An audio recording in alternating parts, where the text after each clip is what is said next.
Around you, not here. We got a snowstorm headed this way and plenty of snow here at Spirit Mountain. With multi-time world champion Jeff Fisher, my name is Chris Hockey, and a cast of thousands bringing you round 15 of our 2026 season. We've got 2 racing days left, and this is the next to last one, and we have a lot of different championship stories to be decided. But the big one, of course, is that AMSOIL Pro Division, Jeff. Yeah, that Pro Division. You know, right now we're seeing Creighton Dillon out front, but LaBelle is right there, and Benham is not totally out of the question. So there's a great points battle there going back into our Pro Light class. Cameron Cole has a comfortable lead. Will he, clinch it tonight? He could. Yeah. But, they're still up for grabs. The only one we really have is our Pro Women class, which Avery Hemmer, we crowned her at our last race as being the champ. And you've seen her running around with the big number 1, and she's proud of it. What a season she's had. So many great things to watch. The racing's going to be fantastic. Obviously, decisions to be made when it comes to championships, but decisions to be made tonight just in each individual class. The points races, of course, heated up, but each individual heat race matters, of course, with the finals as well. It's almost time for opening ceremonies, Jeff. I believe we've got Taven Woody and Erica Allreed down there ready to get things fired up. Absolutely, guys. We are so excited to be back here at Spirit Mountain for our season finale. And Taven, it is hard to believe that it already comes down to this. But as we were chatting, for some, it's the last chance to make a statement. Yeah, guys, we've seen this in Pro Light the last rounds. They didn't technically get the win. Unfortunately, Cam Cole did jump, so that docked him 3 spots. So we got some people that need to make a last-minute statement here, and they have 2 days to do it. Let's see if they can get it done, because it should be super interesting. But not just for Pro Light. We have some pro guys that are some heavy hitters that haven't been doing quite as well as they wanted to. So it should be really fun to see going into tonight and into tomorrow. Absolutely, Taven. But before we get things underway, yeah, I got the legendary Roger Skym here with Articat, and he's going to take us away with the prayer. Roger. Thank you, Taven. It's with a happy heart I join you folks on the finish line today. And I would just like to tell you that I'm so honored. Jesse asked if I would give the opening prayer, and I couldn't think of anything more I would like to do. So I love snowmobiles, I love snowmobile racing, so it's just a joy for me. It's with a happy heart that I stand here on this snowpack. I'd like to say a few words before I go to prayer. I just want to thank everyone for coming. Thank you for loving snowmobile racing as much as I do. I want to thank ISOC for what they do. For without having venue, our organization that would do the venue and so on, we probably wouldn't be snowmobile racing. So thank you, Carl. Thank you, Jesse. Now I would just like to go into my prayer and just say, Dear Heavenly Father, I'm so happy to be here today. Lord, we love you. You loved us so much that you give your one and only Son to die on the cross for our sins, a free gift that you've given us. And Lord, I just thank you so much for that. I thank you for being here. I thank you for snowmobiles. I thank you for athletes. I thank you for snow. We're standing on a wonderful piece of handiwork of God, and then we can put our snow wheels on it and go out and have an awesome time. So Lord, I just thank you for that. I would like to offer up to you tonight before the races, Lord. I pray that you will be with each and every athlete. Keep them safe. We know that racing has an inherent risk element in it, but we make choices. God allows us to make choices. So with that element in mind, I'd just like to ask that you put your hand and safety net over all the athletes tonight. I need to also remember the athletes that have raced through the season now, and some of them didn't get to make it to the last race because of injuries. Lord, I pray for them. I pray that you would heal them, make them new again, so that they would find their way back to this racetrack next year. And then, Lord, I also was reminded today of a little boy over in Iceland, Lord. Jesse shared with me, his name is Alfar. He's been wrestling with cancer. He's only 6 years old. He likes snowmobiles, he likes snowmobile racing, and I'm sure he's probably listening here right now. So, Alfar, God's best to you. And Heavenly Father, please, if it be your will, take care of Alfar. So, Lord, we'd just like to leave that as our prayer for today and praise you and honor you. Thank you, Lord. Thank you so much, Roger. It's always an absolute pleasure having you here with us trackside. And guys, now with the singing of our national anthem. Oh, say, can you see by the dawn's early light what so proudly we hailed at the twilight's last gleaming, whose broad stripes and bright stars through the perilous fight o'er the ramparts we watch were so gallantly streaming, and the rocket's red glare, the bombs bursting in air, gave proof through the night that our flag was still there. Oh, say does that star-spangled banner yet wave o'er the land of the free and the home of the brave?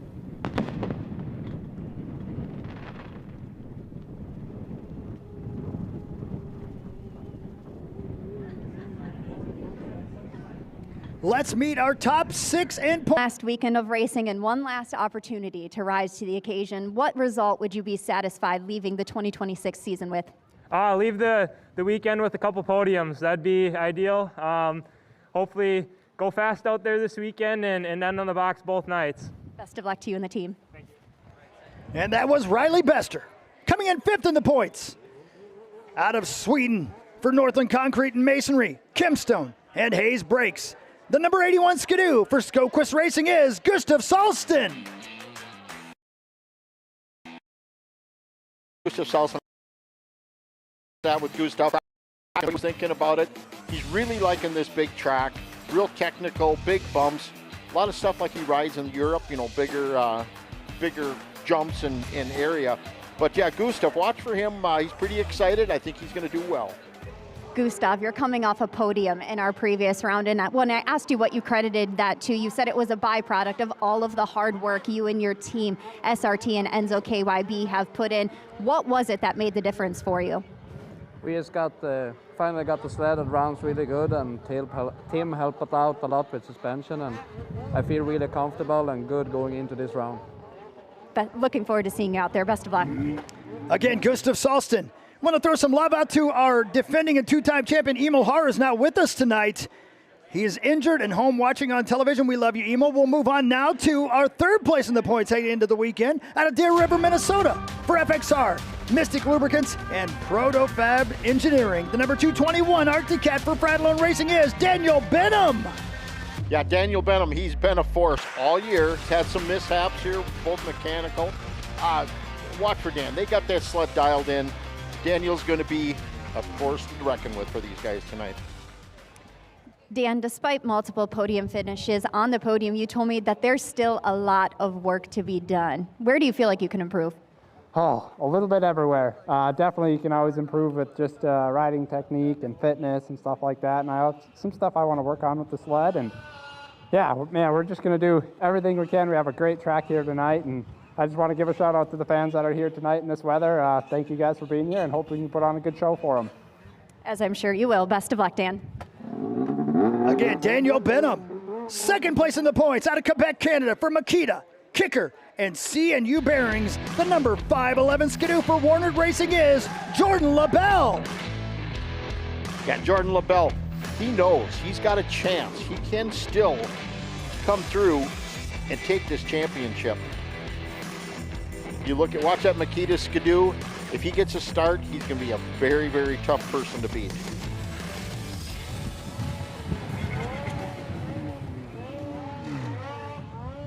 Jordan, despite the heat of the championship battle, you told me that is the least of your worries. Tonight, you're just going to focus on riding within yourself. Yeah, tonight we're just going to focus on having fun out there and being myself on the sled. Best of luck. Thank you. And that is Jordan LaBelle. But our points leader heading into tonight's event is out of Ontario, Canada for FXR, North American Trailer, and Classic Construction. The number 96 Skidoo for Thien Motorsports is Creighton Dillon. Yeah, Creighton Dillon, he had a slow start to the season, but he got a taste of it. That hook is in his mouth, and he does not want to let go. That guy is just riding extremely well. Creighton, everything comes down to this weekend and your opportunity to wrap this thing up within your rookie season. How confident are you that you'll be able to get it done? I mean, I've done it. I beat all these guys before. I beat them all the last time we were on the track. So looking to repeat Eagle River and get it done. Best of luck. Once again, that is Creighton Dillon. Now, let's take a lap around this track, Fish, here in Duluth, Minnesota. 221, right there in the middle of your starting line. It's about to go to starters' orders here in Duluth. And they are racing! Look at that uphill. Yep, Benham's Arctic Cat had a little bit of a jump there. Able to get the early lead. Now we'll see if he can set the stage here for this heat race. Benham out front over the AMSOIL finish line. Right behind him, that'd be Adam Peterson, Hunter Patnode behind him. We got the battle between Cam and Patnode already beginning in that FXR turn. Yeah, you look at that coming down that downhill. Those guys, these pros make it look so easy, Hawk. You watch them how they're just so smooth through this stuff. Out of the turn and back up the hill they come. Again, Daniel Benham, your leader, but look at Peterson. Look to the inside of him already. Through the Polaris turn, the battle for third still going on. There's fourth as well as Poirier tries to get in the battle. And headed in front of this crowd with the drone chasing him up the hill once again. Daniel Benham continues to be your leader. Makes that hard left-hand turn and down the stretch he comes over that U.S. Air Force flyaway. Yeah, it all looks really nice. Now this particular area was getting so bombed out yesterday. Big and even air earlier today. Oh yeah. These guys are sailing past that tabletop by 20 feet probably, We've got distinct lines right now, Fish, in every turn almost. You can take the outside, the inside. Of course, when we got 6 sleds in a heat like this, that doesn't play in as much. When we get a little bit later in this racing, when we got all the sleds on the racetrack, those different lines are really going to come into play. Yeah, they will. I mean, you're going to get, and they're going to develop differently as we go along, too. Great shot as they again head up the field in front of this great crowd here in Duluth, Minnesota at Spirit Mountain. Daniel Benham now widens out that lead. It's a 1.5 seconds after they cross the finish line. But, as you see Peterson come into the screen there, maybe I spoke too soon over the U.S. Air Force flyaway. We'll set the field. Another lap in the books now. 5 to go for Benham. Yep, 1.6 seconds back to Peterson, then Cam and Patnode. Yeah, look at, where I was in Benham's trailer, at the Fratellone trailer earlier today, and they were looking at, they just didn't like the way the front end looked. Those guys were, they got to have everything just perfect. And you can see everything's perfect. The sled looks like it's perfect right now. We look all the way back to the beginning of this 2026 season, which actually started in 2025 there in Michigan, and how fast Benham was right away. Through the middle section of this year, things kind of got a little haywire for him a little bit. They had some weird things like that broken brake lever there at one of the races we had earlier. But look how hooked up he is right now and how smooth he looks in this heat race. Daniel Benham is back, and it's not too late for him, Fish. No, not at all. I mean, that's where we're saying these heat races are so important. Right now, with the points battle so tight, every point counts. 4 laps to go for Benham, Peterson, Cam, Patnode, and Doubt. That's your top 5 here in round 1, heat 1 of your AMSOIL Pro Division. As we watch Patnode trying to reel in Cody Cam. Yeah, Cody Cam, he's put in some laps around this racetrack, has he not? Yes, he has. And this, we were saying earlier, this is a track I think Cody likes, and how hard he's pushing it right now, we may see a whole different Cody Cam come finals. We'll see if Daniel Benham, as he gets into this turn at the top of the track, takes a look over his left shoulder once again like he's done. Yep, there you go. Little glance back there to see just how much space he's got over Peterson. He's just cruising right now. He looks so smooth and so comfortable. And over the Amsoil finish line to go, the lead now is 1.7 seconds, and there's 3 laps to go for Daniel Benham. You know, he knows it's, he doesn't need to go out there and just exhaust himself, of course. He wants to go out and ride smooth, hit his marks, but stay out front. Again, so many people here with us in Duluth right now and for the entire weekend watching us live. But for those of you watching all over the world, you may be surprised to see this amount of snow, but they got dumped on last night. There's more maybe coming tonight and tomorrow, Fish. Plenty of good snow. Yeah, the snow is great. I mean, I keep joking we need to start opening these trails back up and run a little later. This is kind of unusual. I don't think you're joking at all. I see that look in your eye. Down the stretch he comes one more time over the U.S. Air Force flyaway. That's Daniel Benham, Deer River, Minnesota's own. Over the Amsoil finish line now, 2 laps to go. 2 laps to go. Yeah, he's kind of got it on cruise control if you watch him right now. Peterson in second there now, 2 points. Oh, Cody Cam with an issue. Something wrong with the sled there. Yeah, he's got something broken on the front of the sled there, looks like. Do you think? Yeah, hard to see. I don't know if he had an off or a mechanical there. So he was running third at the time. That's a heartbreaker for the veteran Cody Cam. Let's see what happened here. Maybe you're right. Cam on the right side of your TV screen there. Gets into it a little bit with Pat Node there. They get hooked up. And I don't know, maybe something snapped there when he had the contact. Meanwhile, back up front, the white flag's going to fly right now. Daniel Benham over the Amsoil finish line. 1 lap to go for your leader. Almost 2 seconds back to Peterson, then Pat Node back there in third. There's Peterson on the number 3 sled. Adam Peterson for LaValle Racing out of Medford, Wisconsin. At number 3 Polaris. Great shots from that drone. We get a great look at this big old racetrack here at Spirit Mountain. Up the hill one last time. Yeah, those Benham and Peterson's kind of gapped the field now with Cam and Pat Node kind of getting that tangled up there. They lost some ground. At the top of the track, makes that left-hand turn and headed down the stretch again over the U.S. Air Force flyaway. Headed towards the Amsoil finish line, the checkers will fly. Round 1, heat 1 will go to Daniel Benham. Coming across in second, there you go, Adam Peterson. And bringing up third place. Looks like he's going to hang on for it. The Ocho, Hunter Patnode, comes across in third. The way he wanted to start tonight, he gets it done right. Daniel Benham with a win. Round 1, heat 1 of the Amsoil Pro Division.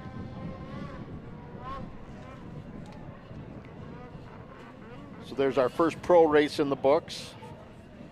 Let's now we're going to bring out heat 2. Yeah, there's your finishing order. Benham, almost 4 seconds back to Peterson. Hunter Patnode, Evan Dowd, Teo Poirier, and then of course we saw what happened with Cody Cam there with the contact from Hunter Patnode. See if he's back out here and getting things fixed for the second heat a little bit later on. Speaking of second heats, here's round 1, heat 2 of your Amsoil Pro Division, Fish. Yeah, we have Shield, Salston, Dillon, LaBelle, Yerk, and Bester. And look to the right side of the screen, left side on the starting line. Points 1 and 2 right beside each other on the starting line. Yeah, surprise, surprise. This right? could get interesting right away. Yeah. Our starter makes his way towards the starting light. There's the starting lineup. Anson Shield, Gustav Salston, Creighton Dillon, Jordan LaBelle, Jacob Yerk, and Riley Bester, all in this race. You know, Yerk coming up the middle, though. It's never such a bad spot we've been seeing. And they are racing in Duluth. LaBelle with the hole shot, and he shuts the door on Dillon, and Dillon all the way back into last, but inside line worked for him, didn't it? Yeah, he held the inside. He didn't, he's still right there. LaBelle, your leader for the moment, but look at this battle as they head into the turn, and there's Creighton Dillon on the inside, and we may have a new leader. And it looks like we do, Fish. Creighton Dillon, who got pinched off at the start, just very patient and found the lead out of that turn. Yeah, stayed on the inside. I mean, it's you saw how that line worked out for him. So it's LaBelle, I should say it's Dillon, then LaBelle, Salston. That's right, yeah, exactly. Shield, then Bester, Yerk. Look at that battle back there for third as well. But Creighton Dillon, I'll tell you, once he gets out front, it is hard for it. Oh my goodness, hard contact. Salston came in on LaBelle, and And look at that. So that looked like that put LaBelle off his sled, and he cannot have that in round 15 of this race. Salston to the inside with an aggressive move. What do you think of that move, though, Fish? Well, he came up on the inside. I mean, it's racing. I mean, he tried to run on the inside, and it's so hard with these berms. He pushed, LaBelle pushed over the top and just lost everything. It's early in the night, but we've already seen some action that could be big in the points race. Let's see what happens. There's LaBelle. Slows it up. Oh, man. I don't know. It looked like perhaps maybe LaBelle just checked up a bit more than Salston thought he was going to, right? He checked up and tried to square it up on that corner, and Salston just came. He's racing. That's right. I mean, it's. So now we are headed towards the AMSOIL finish line. Creighton Dillon, your points leader, is your race leader. Big air with 5 laps to go for Creighton Dillon. Gustav Salston in second. Jacob Yerk, by the way, you mentioned him earlier. He moves in the third spot as he gets around Anson Shield. And down the hill they go. Yeah, look at the great shot. Yerk working his way up on Salston right there. Trying to get right on the back of his bumper. Yerk has been strong late in this season. Yeah, he has his good and bad moments. I mean, I think he needs the confidence to get back out and get up front again. Headed down the straightaway, back up the hill they go. There's Salston, right behind him is Yerk on the 727. Yerk out of Grand Blanc, Michigan. You saw the leader in front of them, but over the U.S. Air Force flyaway, that's the battle on the track for second right now. Salston, after some contact with Jordan LaBelle, hits that AMSOIL finish line, cleans his visor and keeps on racing. Now 4 laps to go. Ooh, look at that inside line. Whoa! Whoa, see, now did you see how Yerk made that work? Kind of like we saw out of Creighton Dillon earlier in the first lap. Yeah, he almost jumped over into second place. And look at him make the move again. Now they drag race up the hill. Yerk trying to take second place from Gustav Salston. Yeah, Salston just had a little more momentum coming out wide out of that corner, but still Yerk is right there. Yerk to the inside of Salston. They double into the turn. Yerkham's got position. But he can't hold on. Another aggressive move from Salston. Yeah, Salston has that, he rails around that upper corner pretty hard. Headed for the AMSOIL finish line now. 3 laps to go. Dillon is checked out by 5 seconds. The battle on the track right now as Yerk goes to the outside is for second. Salston did exactly what Yerk did to him the lap before. Yeah, it'll be interesting to see if Yerk changes that up because that inside line was working real well. Absolutely. Inside line now. There he goes. Yerk in third, trying to reel in Gustav Salston. There he catches him again. Meanwhile, your leader again has checked out.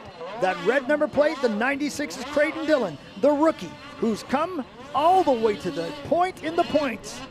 And he hits that AMSOIL finish line, and now 2 laps to go for Creighton Dillon. Yeah, Dillon is, pretty much so checking out at this point. Yeah, looking at over 5-second lead on those our second and third place rider. Yerk elects the outside line again, and now he'll cross over and take the inside line at the bottom of the hill as they make their way up the hill once again.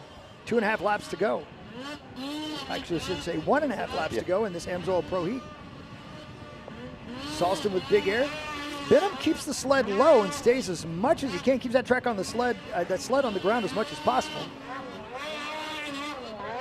Yeah, Dillon is he's riding smooth. He's just riding smart right now. If you watch him, and you just look how fluent he is on the sled. He just is comfortable, having fun. The white flag flies for Creighton Dillon. 1 lap to go in round 1, heat 2 of your AMSOIL Pro division. Out of the FXR turn and down the hill he goes. Well, you're right, there's just nothing affecting this young man right now. Confident, fast, smooth, an aggressive racer ascending to the top of the points. Yeah. That sled is hooked up. Yeah, sled looks like it's working good, and he is riding it extremely well. You watch how he look at that, just smooth. The top of the hill, he'll take that left-hander, hit the U.S. Air Force flyaway one last time, and look for the checkers. As he heads for the AMSOIL finish line, the win will go to Creighton Dillon. Big air for your leader. Second place will go to Salston. He'll hold off Yerk, who will finish in third. So an action-packed heat as the man trying to get around that young man for the points lead has some heavy contact and ends up running 6th and final spot in that heat. Yeah, that wasn't where Jordan LaBelle wanted to end up. I know that.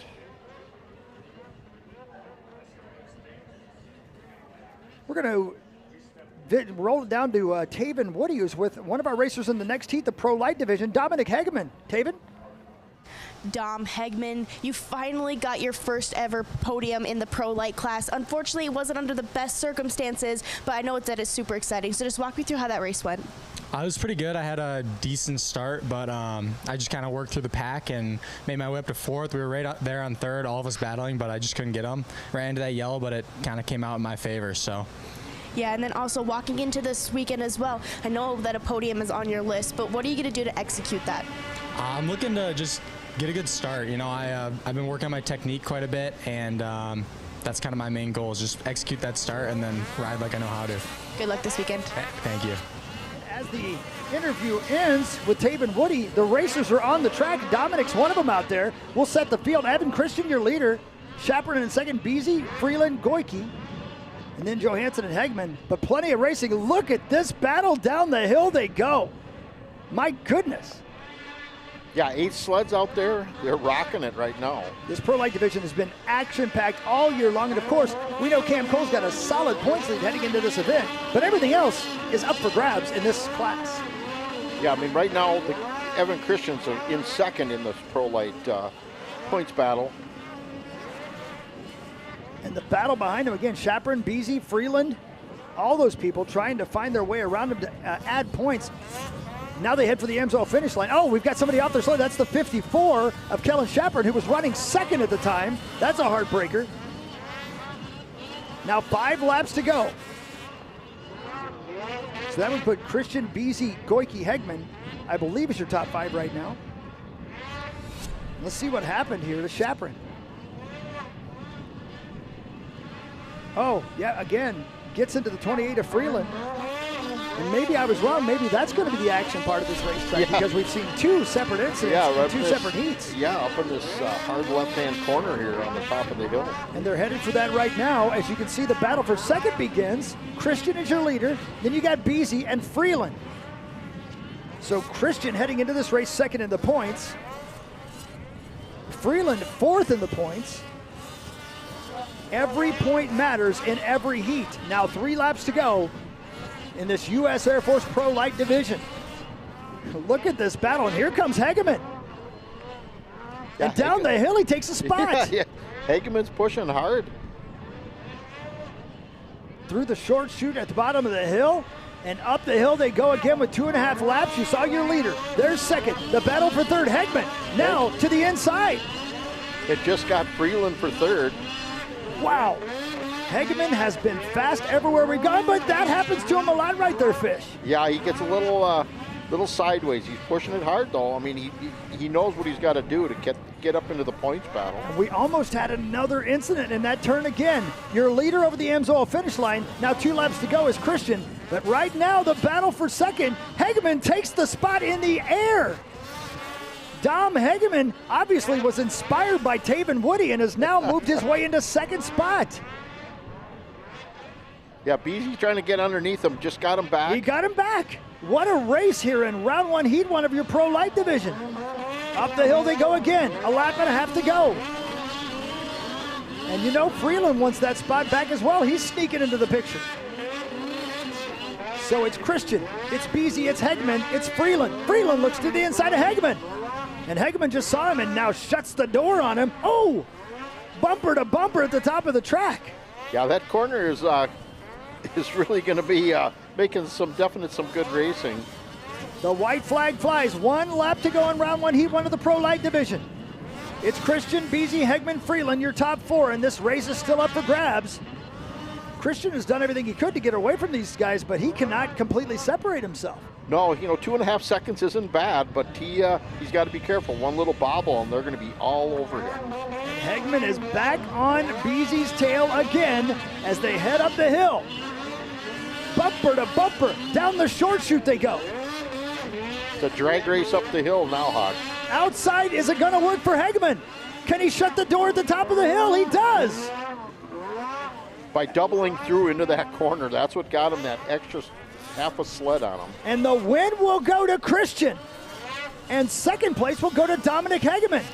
Beasy comes across in third, and Drew Freeland in fourth. What a race here in round one, heat one of your U.S. Air Force, I should say, Pro Light Division. You know, we're seeing some rain falling right now, and I'm sure that's adding to the visibility issue out there. Possibly Hageman, he just had a good, either he can ride with his eyes closed, or he had some good vision where maybe the other guys were struggling a little bit. Wow. Because he did not falter. He just kept pushing hard. Every part of the racetrack where you can inch out a little bit more speed by being a little crazy, he found it. He found it. And, you know, and this time he managed to, you know, stay upright, and that was good. Gave him a good finish. Again, there is round one, heat two of your Pro Light Division. That's the lineup. Tanner Johnson, Eric Downs in your points leader right there. Cam Cole, Emick Legendre, Adam Ashline, Zach Farmer, Brandon Nelson, Devin Denman. 8 sleds here in this Pro Light heat number 2. Cam Cole with a sizable points lead. 66 points heading into tonight over Evan Christian. And Evan just won that race, so you know Cam Cole saw that. Yep, he knows he's got to get out front. We got Cam Cole he's lining up towards the center there. And they are racing in Duluth. The red number plate out front, that's the 747. And he's got that stud boy hole shot, and down the hill comes your points leader. Oh, my goodness, hold on to it. Over the AMSOIL finish line they go, big air. Yeah, that looks good. He has that new Red Rocket wrap that he, you know, the Polaris of old was the Red Rocket. We had him back in 97, 98. Cam did his as the Red Rocket, so it's a tribute to some of the older race sleds. And it would be a great way to wrap up a championship tonight on that red sled. And right now he's setting the pace out front. Behind him, Ashline, Legendre, Farmer, all battling for second as Cam Cole does what he's been doing all year, begins to pull away here in round one, heat 2 of your Pro Light Division. There's your second, third, fourth, and fifth on your screen. Top of the hill, the leader over the U.S. Air Force Flyaway, there's second. Over the AMSOIL finish line, now 4 laps to go for Cam Cole. Yeah, Cam making it look pretty easy right now. Now the battle begins for third as second starts to separate himself. Eric Downs separates himself from everybody. You got Johnson, Legendre, and Zach Farmer now battling for third back there behind him. And up the hill they come once again. And that's the 747, and Eric Downs and Tanner Johnson's a 313, but there is your points leader. All season long, that's the shot we've been seeing at almost every racetrack we've gone to, Fish. Yeah, it has been. He is get out front, and he is definitely tough to catch. I hate to put you in a spot like this as we go 3 laps to go, but Cam Cole, if he were to find a way to wrap up this championship tonight, and he does try to go AMSOIL Pro Division racing tomorrow, what do you think that he does? How do you think a young man does with his first race on the final weekend after capturing a championship? How could he perform tomorrow? Well, hopefully, you know, he has nothing to lose. Sure. Has just a lot to gain. Shouldn't be a whole lot of pressure for him. I mean, other than he's running with guys he's looked up to all his life. You know, now he's running with the big guys. But what I'm seeing out of him and how he can look and read the track and ride, I don't have any hesitation to say that he could be right up there. Could even see a podium out of him. How much fun will it be to see his first race if he can do that and win this championship tonight? Right now, he's got 2 laps until he takes another step towards that. Cam Cole, with 2 laps to go here in round 1, heat 2, your Pro Light Division, has a 4.2 seconds lead over Downs in second, then Johnson and Nelson in third and fourth. We saw a video a little bit earlier as Cam Cole's dad was up here in the booth with us of the call of, I had the honor of calling his 120 division championship when he was a little boy a long time ago, and he got off his sled and did some dancing, and I saw the video, and I tell you, to see that, and that young man now racing in this division and doing what he's done this season is really something to have seen. Maybe he'll do a little dance tonight. And maybe he will. It, right? 1 lap to go. The white flag flies for Cam Cole. Downs continues to run in second. It's now a 5.2 second lead. Only real battle on the racetrack right now is for third between Johnson and Nelson and Legendre. That's what you're seeing on your screen right now as they head down the hill for the final time. That's Johnson in third, Nelson behind him. Legendre right there in 5th. Meanwhile, up front, here comes your leader, Fish. Yeah, he's just on, he can tell he's on cruise control right now. Look at how smooth he's riding. He'll give a little look back and then sees that checkered flag and he knows what he's got to do. The checkers are going to fly again. Cam Cole does his business and takes the win in round 1, heat 2 of this U.S. Air Force Pro Light Division. Downs will come across in 2nd. And holding on for 3rd is going to be Tanner Johnson. So Cole, Downs, Johnson here in round 1, heat 2 of your U.S. Air Force Pro Light Division. We'll take a break and come right back. You know how important a garage or a shop is. It's where good things are built and broken things get fixed. I started running my home garage because the workwear industry wasn't working for my buddies in the trades. These guys deserve a brand that actually stands behind them and listens to their needs. We're a little bit bigger now, and so is the garage. Every week, our team gathers at the Brunt Garage and we open up for our customers and local workers to hang out, give feedback on our products, and be part of what we're doing here at Brunt. We're building something better.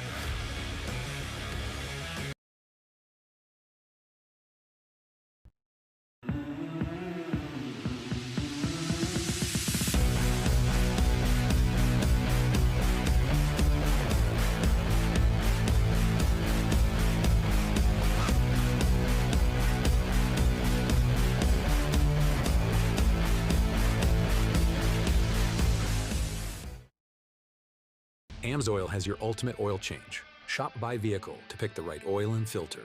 Choose the best product and packaging option for you. And get it shipped right to your door. For the protection you demand and the performance you deserve, shop by vehicle at amsoil.com. Seeing the Duluth Curling Club, made world famous by the gold medal winning Schuster team a few years ago in the Olympics.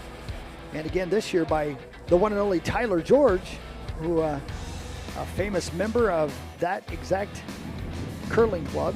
Have you ever done television? Have you ever done any curling? I've done it one time. Did you? I always want to do that. My wife and I looked into doing that. And well, we got to do it. It's fun and it's real difficult. And those what do they call them? Stones. They're real heavy. And you know, I ain't never been much for sweeping. Yeah. That's why I used to get in trouble a lot as a kid. But it's certainly a lot of fun. And you know what the best part about it is? It's sort of, bowling in a lot of ways where everybody hangs out, they drink, they have a good time, they eat. It's always a lot of fun. Duluth Curling like that. Club. I like that part. That sounds like you. It does. That does. We're about to go racing with the Rocks Stock 200 final. These are 6 through 12-year-olds, and we've got 20 sleds in this class. You know, we had like 5 heat races of this today, Hawk, to get to these 20. So we had 50 sleds, I'm guessing. I mean, I don't know the exact number, but it had to be close to it. Landon Lisney, your number 1 qualifier. Harrison Scar, your number 2 qualifier. Basically, a lot of the regular suspects that we've seen all year long. Deegan Giguere, Vincent Boucher. We got Vinny Diorio down there as well. Kinley Wagnum. Lila Judnick's in this one as well. A lot of great sleds and a lot of great racers who've been with us all season. And we are just about to go to starters' orders. Somebody inched ahead just a smidge. We'll push them back there. But ladies and gentlemen, 20 sleds about to go green here in Duluth. And they are racing. And man, we've got them elbow to elbow into turn 1. I believe that might have been Harrison Scar in the 300 with the stud boy hole shot. We got 3 or 4 of them hooked up back there.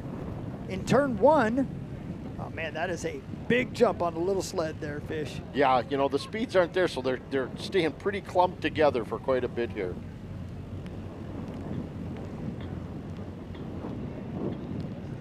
Yeah, so we got Scar, Brecky, Lindsay. Look at that. I mean, they are everywhere. Well, there's 20 of them. There are 20 of them and lots of colors and lots of racing. Down the straightaway they go. But Harrison Scar continues to be your leader. Then we got, I believe, Easton Breck back there as well. Landon Lisney, who was your number 1 qualifier. But we'll set the field for you again. This is just 2.5 laps to go as these sleds make their way up that hill. It's not easy. They're making their way Outside move in slow motion. We got a new leader, I believe. Oh, those hills are steep and that snow is wet and heavy. This rain coming down now is making it even heavier. So that was actually a battle for second. Now it continues to be Scar out front. And I believe that might have been, we'll set the field for you when we come around. They're a long ways away and these eyes are old, but that is your leader right there. Out of New Auburn, Wisconsin, the number 300 Polaris of Harrison Scar. Yeah, they got to look. What they're looking for lines are the lines they can make it up. That's right. It's not. They're trying to find the ruts, the lines that they can keep moving in, because this is really hard on these little sleds. And I'm going to tell you right now, I believe your second place racer right now was the 17th qualifier, Lila Judnick. Yeah, I believe that's right. Yep. She moved all the way up to second place already from 17th and is battling with Landon Lisney as they head down the hill. That's the battle for second on your screen.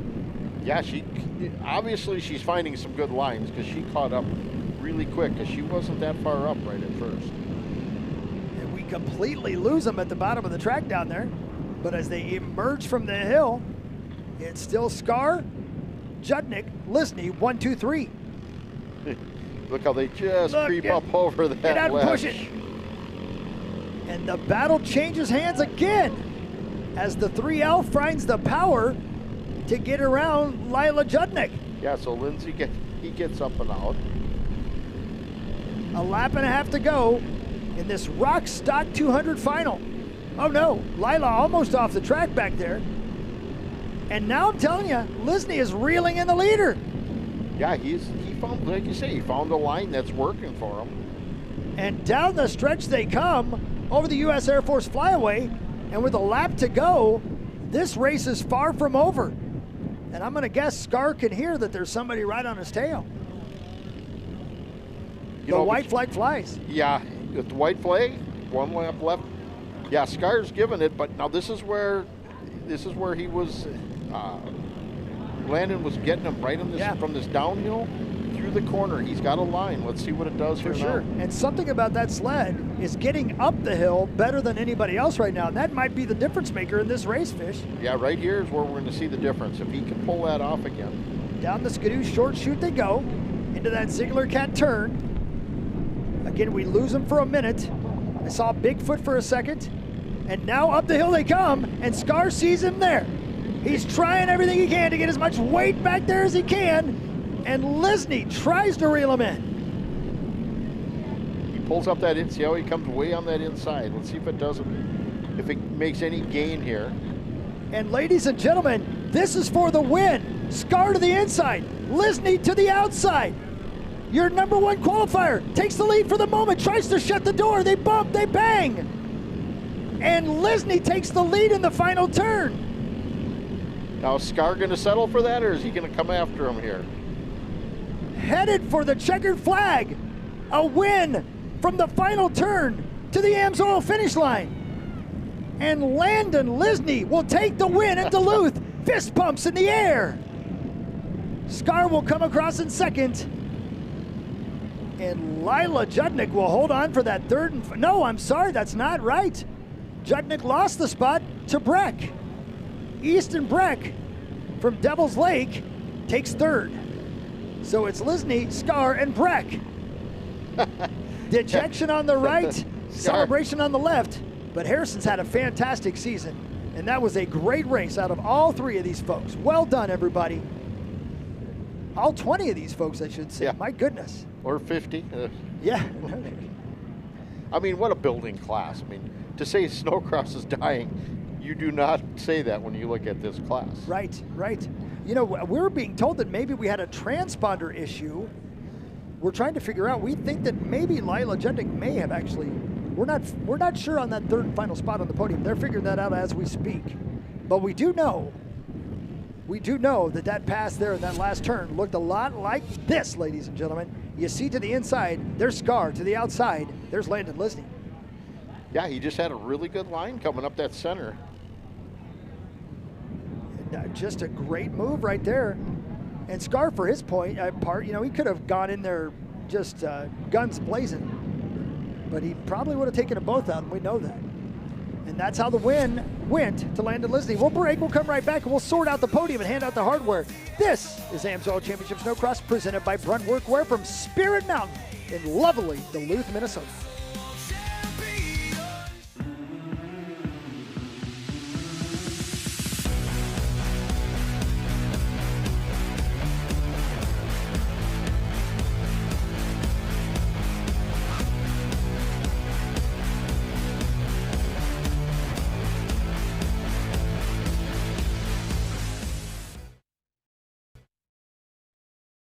We're sorry to tell you this, but we didn't show up to play nice. We didn't up our game to be average or complacent. So let's get to work. This is our truth. And the core of CF Moto, UTV, ATVs, and sports side-by-sides. CF Moto. Experience more. So I learned from my racing experiences how well AMSOIL performs in extreme environments. When we get dispatched to a large wildland fire, I can't afford breakdowns. If we break down, impacts could include loss of personal property and possibly lives lost. People are counting on us. I don't know if that equipment's going to be out there for a day, a week, or a month. Everything out there has to work, it has to perform. AMSOIL gives us a competitive advantage both on and off the track, and that's been one of the keys to our success.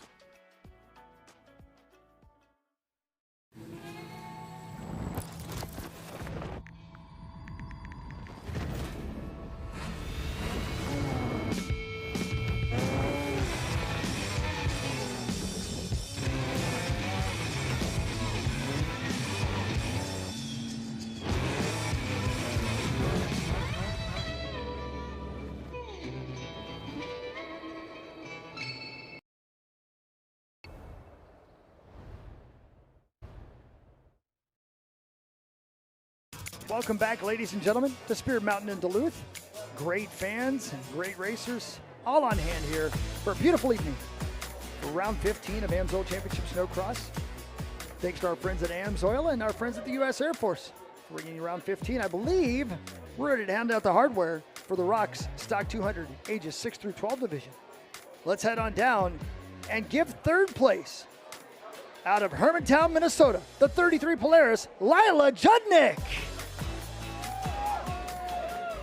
Lila, you are 17th qualifier heading into the final tonight. That's a back row start. Tell me how you're able to make your way through the pack today. Well, I got a pretty good start, but then in the first corner, I snuck right in the inside and was up there. And who would you like to thank today? My dad, Beckman Performance, Safe Harbor Payment Systems, SkyTab POS, Sammy's Pizza, Blown Concepts, Alpha Electric, and Rapids Racing. Congratulations on your third place finish. Coming in second place out of New Auburn, Wisconsin, on that number 300 Polaris, Harrison Scar. Harrison, almost a first place finish for you today. You had to definitely work for that one, but unfortunately it just didn't go your way. Walk me through that race under your helmet. I just got a pretty good hole shot, snuck to the inside, and stayed at the inside the whole time and just hold it wide open. And who would you like to thank today? My mom, my dad, Force Cycle Central, Preston, Angie, Grandma and Grandpa, Gump,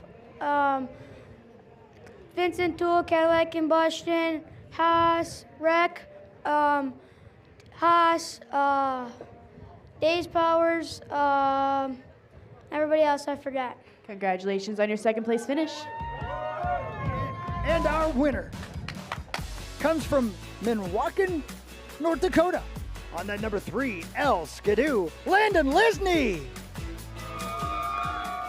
Landon, a true fight out there, all on the track. You ended up making your way into first in the last corner. How does it feel to be up here in this first place position?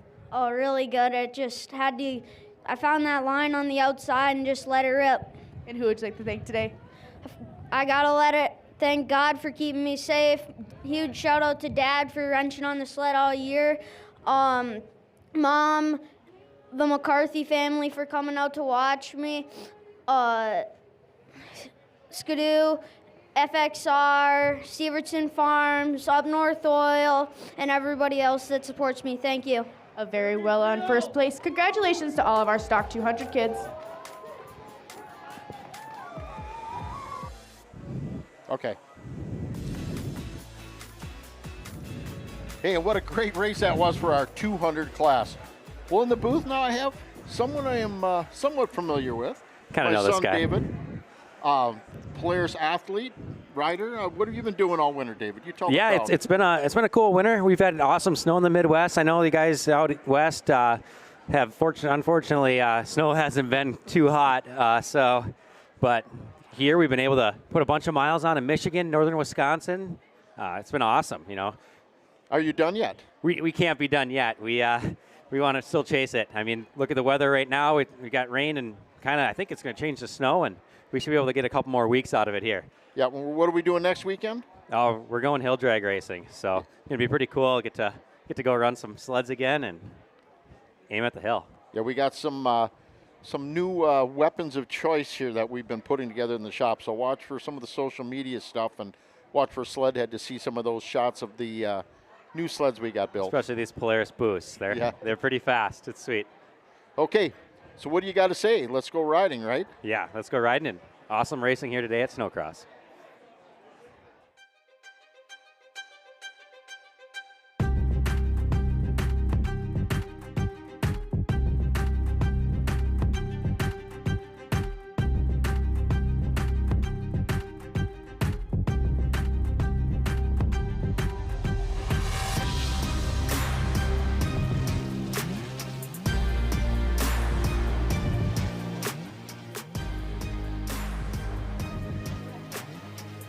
And welcome back. We are about to go green with the Pro-Am Women Final. And here is your lineup.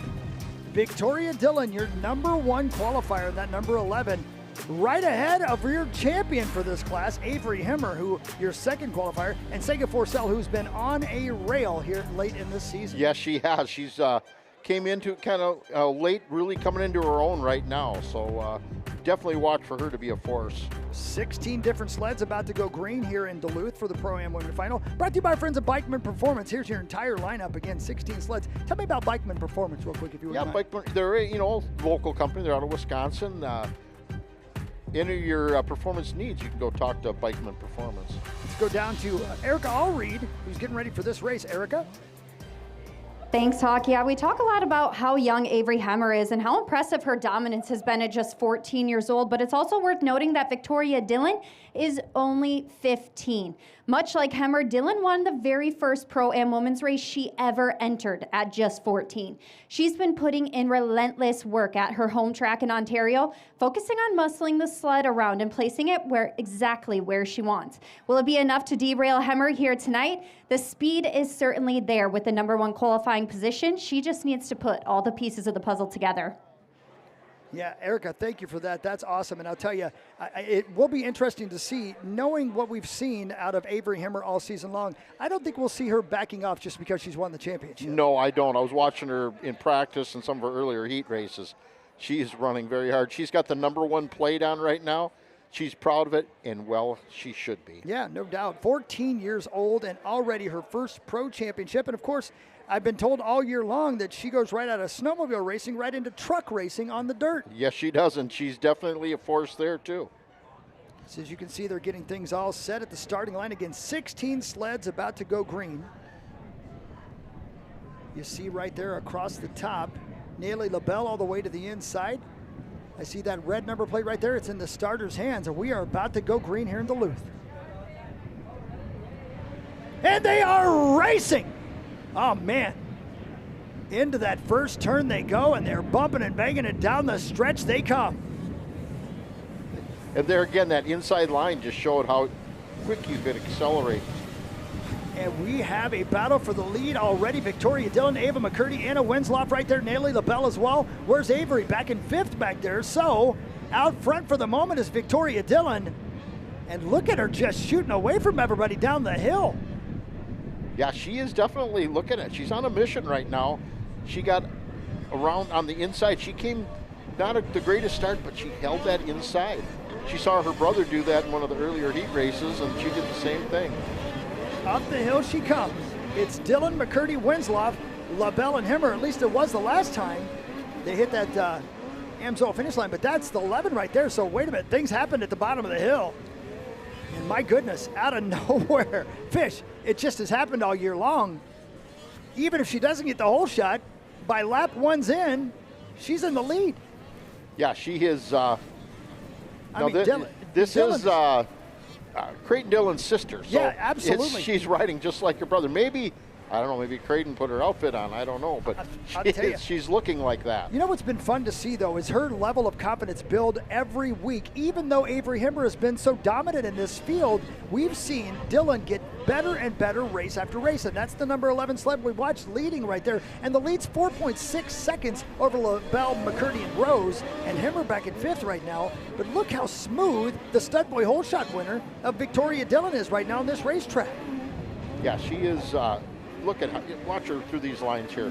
As hold out as this is getting here, look at how smooth she's doing, hitting her marks. Big air right there too for Victoria Dillon. Out of Zephyr, Ontario, Canada, your leader. Down the hill she goes. And second place is just now hitting the AMSO finish line. The lead is 8.6 seconds, Fish. Yeah. For Victoria Dillon, then LaBelle in second, Rose in third, McCurdy and Himmer fourth and fifth. But talking about running away to hide, Victoria just looked over her shoulder and saw absolutely nobody there but trees. Yeah, she is just definitely on a rail. She's just in her own zone right now. Watch just how smooth she's riding and how fast she's riding. There again, the visibility isn't real good. The track is really getting pulled out, and she's getting faster. At the top of the hill, she's starting to reel in some lappers now. She'll hit that U.S. Air Force flyway. Now 2 minutes and 20 seconds left in this final. The number 11 sled, your leader, crosses the Amsoil finish line with big air right there. And second place is nowhere to be found. And I said it, she's in traffic already. The 402 of Hawk right there. She goes around 17th place, your leader. You know, this is where she has to be careful as a racer, though, watching coming into the lappers. That could. Somebody off their sled right in front of us here as we continue to watch the battle for second back there with LaBelle and Rose. Was that Forcell, I believe? It might have been Sega Forcell that was off. Yeah. It was, you're right, the 266. Forcell was running fourth, I believe, at the time. Off her sled right in front of it. We got another sled upside down in the same spot as our track workers try to help get that sled righted. And that is not easy to do. We see the yellow flag right there for your leader. She makes her way around. Now a minute and a half left in this Pro-Am women class, and I can't even tell you what I think the lead's going to be right now for that young lady, Victoria Dillon, on the number 11. So far, a pretty good day for the Dillon family here in Duluth.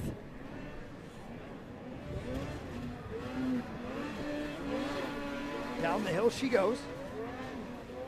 And LaBelle is 15.4 seconds behind her right now in second place. And I'll tell you, I believe Avery Himmer might have been the one that was off her sled because our champion is right now being scored back in 15th place. So 50 seconds to go. The yellow flag still flies. You got to slow down, make sure that sled stays on the ground. Yeah, the yellow flag, you need to, no jumping, no passing. Down the hill she goes. Now 30 seconds to go in this race. 2 laps to go. I do believe they gave the 2 laps to go signal there. The number 11 again out of Zephyr, Ontario, leader. Heavily into traffic now. Dillon, LaBelle, and Rose, your top 3, with 2 laps to go in this Pro-Am Women Final. Once you see through that Ziegler Cat turn, and up the hill she comes. And that was the 217 of Morass. So right there, Victoria now has made her way all the way around 12th place in this Pro-Am Women Final. Yeah, and that's, and to do that with the cautions that are flying, I'm hoping to get them pulled out so we can get some racing going back up there. You'll see her hit that U.S. Air Force flyway. The yellow has been pulled. Your leader now is going to see the white flag fly, I believe. The white flag does fly for Victoria Dillon. A dominant performance from the very drop of the green flag here in the Pro-Am women's class for Victoria Dillon. And second place has still not crossed the Amsoil finish line to take the white flag. There she goes, Nelly LaBelle. Now 15.6 seconds behind Victoria Dillon in second. And in third right now, Kendall Rose, 19 seconds behind your leader. Half a lap to go for the number 11 sled. Down the short chute, up the short chute she goes. They are really spread out, but nobody anywhere close to your leader. No, Victoria Dillon is definitely the one to beat right now. And the checkers fly, and the win goes to Victoria Dillon in Duluth. A fist in the air, a dominant win for Victoria Dillon on that number 11. What a race. And there's your second place rider, hitting that U.S. Air Force flyaway. And headed towards the AMSOIL finish line for second. That will be Nelly LaBelle. And holding on for third will be Kendall Rose. So Dillon, LaBelle, and Rose, 1, 2, and 3. And Nelly was your 8th place qualifier, all the way up to second place. We saw, I believe that was Avery Himmer that came over and gave knuckles there at a second ago to your winner. So not sure what happened to Avery, if there was an issue with the sled. She finished 16th, or that's where she scored down there. Yeah. A dominant victory. Let's see what happened here. Take a look back. Oh my goodness, that was a hard impact. I can't even tell which sleds are which there, but I'll tell you, that was a heavy impact. Let's go down to Erica Allreach. She's with our Polaris Fan of the Day. Absolutely, Chris, one of our favorite times, Polaris Fan of the Day. I am joined with one lucky fan here. First, what's your name and where are you from? I'm from Iron River, Wisconsin. My name is Olivia. And Olivia, you told me before this that you have been coming to Duluth for years. What brings you back year after year? I love watching the tracks here. I think it is really fun racing. And what are you most looking forward to here tonight? Watching the points championship. I'm so excited. It's certainly going to be a battle to the finish. And who do you got for winning here tonight in Duluth? AP3. AP3, Adam Peterson of Team Lavalia. Good pick, Olivia. Thank you so much for joining us. You are going home with some swag, courtesy of Polaris. Thank you to our Polaris Fan of the Day. We'll break. We'll come right back and hand out the hardware for the ProAm women. Stick around. This is AMSOIL Championship Snocross presented by Brunt Workwear.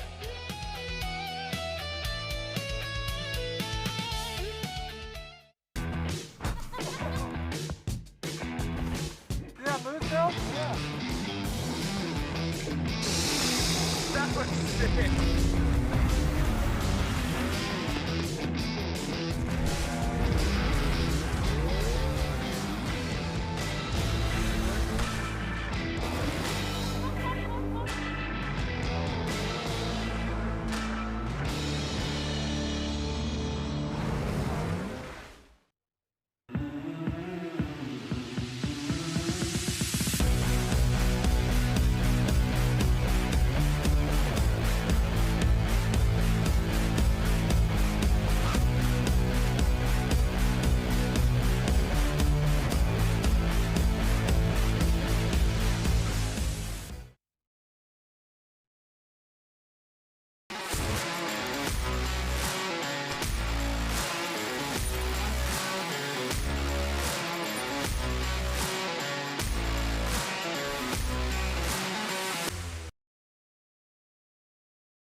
There's Duluth. All the action in the harbor, even as the ice begins to break up. But the action's up the hill here at Spirit Mountain. ProAm's World Championship Snocross presented by Brunt Workwear, where we're about to hand out the hardware for the Pro-Am Women Final. And coming in third, out of Wheeler, Alaska, the 120 Skidoo, Kendall Rose. Second career podium for Kendall Rose. Kendall, despite being locked into battles for the entirety of that one, you said you felt so comfortable and confident. Yeah, I don't know, just the whole race I felt strong. Maybe the last couple laps, I was fading a little, but honestly I was so strong. I put in the work over the couple weeks we had off, and I just pushed the whole race and didn't fall back. And I just got to thank my whole family, Mom, Dad, Karen, the Powers, Professional Mechanical Services, Zach, Venom, Skidoo, Paparazzi, my whole family who supports me, everyone watching at home, High Bar, CNA Pro Skis, Stud Boy. I'm so rusty at this. KR2 Designs, locally aided trucking, my biggest ones, and just everyone, thank you. Another incredible job, Kendall. Well done. And finishing second out of Quebec, Canada, on that 518 Skidoo, Nelly LaBelle. Nelly, I can speak for a lot of people when we say it is nice to see you back up on the podium. It's been a trying season for you, to say the least. So what turned it around here today? Yeah, it's been a pretty rough season, but I wanted to do good for my last weekend, so I got a good start. So that put me well. I was third, made my way up to second, and then I just kept pushing the whole race, trying to scale my skis. And yeah, the track was rough, but it was fun. And I'd like to thank my whole team, Warner Racing, my mom, my dad, Makita, Skidoo, Form Energy, Kickers, CNU Bearings, GMC, Bob the Cooler, Top Outfit. Puis merci à tout le monde au Québec qui me regarde et qui me supporte. Congratulations, Nelly. And our winner is out of Zephyr, Ontario, Canada. On the number 11 Skidoo, make some noise for Victoria Dillon. Finding her way back to the top of the podium, Victoria Dillon. Victoria, congratulations on this one first and foremost. You have been putting in the work, trying to make your way back to this top step. How did it all come together here today? I've just been putting in the work a lot, training with my brother at home as always, and I just knew that today was my day. I'm feeling really good out on the track. I went 1-1-1 today, so that feels amazing. This is just unreal. I've been waiting so long for this, and I've just been putting in the work, so this one was definitely earned. And yeah, I just love to thank my mom, my dad, Mike Schmidt, for all the stuff he does for me, LRR, FXR, Team Vincent Motorsports, Glenn from the Compound, Skidoo, Stud Boy, ProAm, Shock Doc, Beasley, and my grandma, and everybody else I forgot. Thank you so much. A sweep on the day and our Brunt Hard Charger Award, Victoria Dillon. Congratulations, and congratulations to our top three. Yeah, Brunt Hard Charger for sure. What a dominant winner. What a great job by our top three, all of the ladies once again. Let's take a break and we'll come right back. This is AMSOIL Championship Snocross presented by Brunt Workwear from Spirit Mountain in Duluth, Minnesota. We'll be right back.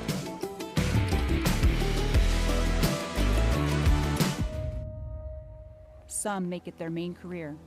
Some give a weekend a month. All we need are the moments. In the Air Force, how you serve is more important than how much you serve. You always get more out than what you put in. Full-time, part-time, in or out of uniform. How many moments can you give?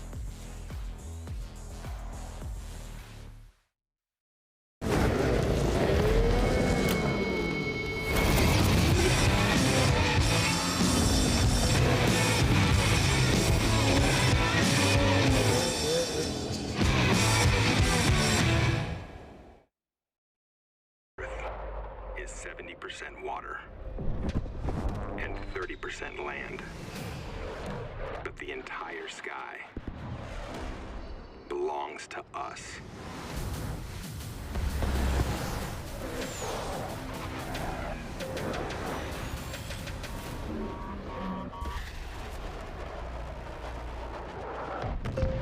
Copy that. Aim high, Airman. And once again, welcome back to AMSOIL Championship Snowcross, presented by Brunt Workwear, the AMSOIL Snowcross National, presented by U.S. Air Force. That is Duluth, Minnesota. Technically, I guess that's Superior, Wisconsin, as we look across right there. With Jeff Fisher, multi-time world champion. My name is Chris Hockey, here in the booth. And we have a very special guest. This is Cashton Nelson. Hi, Cashton. How are you? Good. So for you snowmobile racers out there and snow fans and everybody here with us, you may have heard Cashton's name because we were all honestly praying for you and rooting for you and watching your journey from your bad accident on a snowmobile. For everybody out there who's looking for an update, first of all, how are you feeling, Cashton? I'm feeling really good. Yeah. Could you tell us a little bit about your accident and what happened? So I was coming up on the jump and I got the wind knocked out of me, so I stopped at the tabletop and to catch my breath. And one sled landed on me, and then the second one the first one pushed me back in, and then that second one came on and landed on me. Oh, my goodness. Where were you? What racetrack were you at? We were at Irax Motor Park. Yeah, and obviously, I'm sure terrible pain, terrible accident, and I'm sure it was very, very scary for you. But I'll tell you, as you're standing here with me right now, and as everybody can see on the screen, you're taller than I am, which doesn't make me happy at all. You look like you're doing great. You feeling good? Even with, what are you wearing here? What here? Is that help keep everything stable for you right now? So I didn't break them, but I sprained a couple cords on my neck, so they have to put this neck brace on me so they can heal, and I get it off next week. We're about to go green here racing, but I'm going to guess sometime we're going to see you back on this racetrack, aren't we? I can see that look in your face. Cash, and I'm so glad you're here with us, brother. It's good to talk to you. A little fist bump right there for Fish. Thank you once again, everybody. Cashton Nelson. We're about to go green once again with the U.S. Air Force Pro Light Division as we get our special guest down here. I'm telling you, Fish, he wants your job. I can see that look in his eye. I can tell. You better be glad that he wants to keep racing because he's got the gift of gab. He's ready to do. I'm talking maybe, you should stay here and I can use your sled while you're healing, right? There you go. See? He said no. His sled's had enough damage. He didn't want any more. No way. That's great. I'm so glad he's here with us, and I'm so glad we're about to go green. Pro Light Division, Heat 2.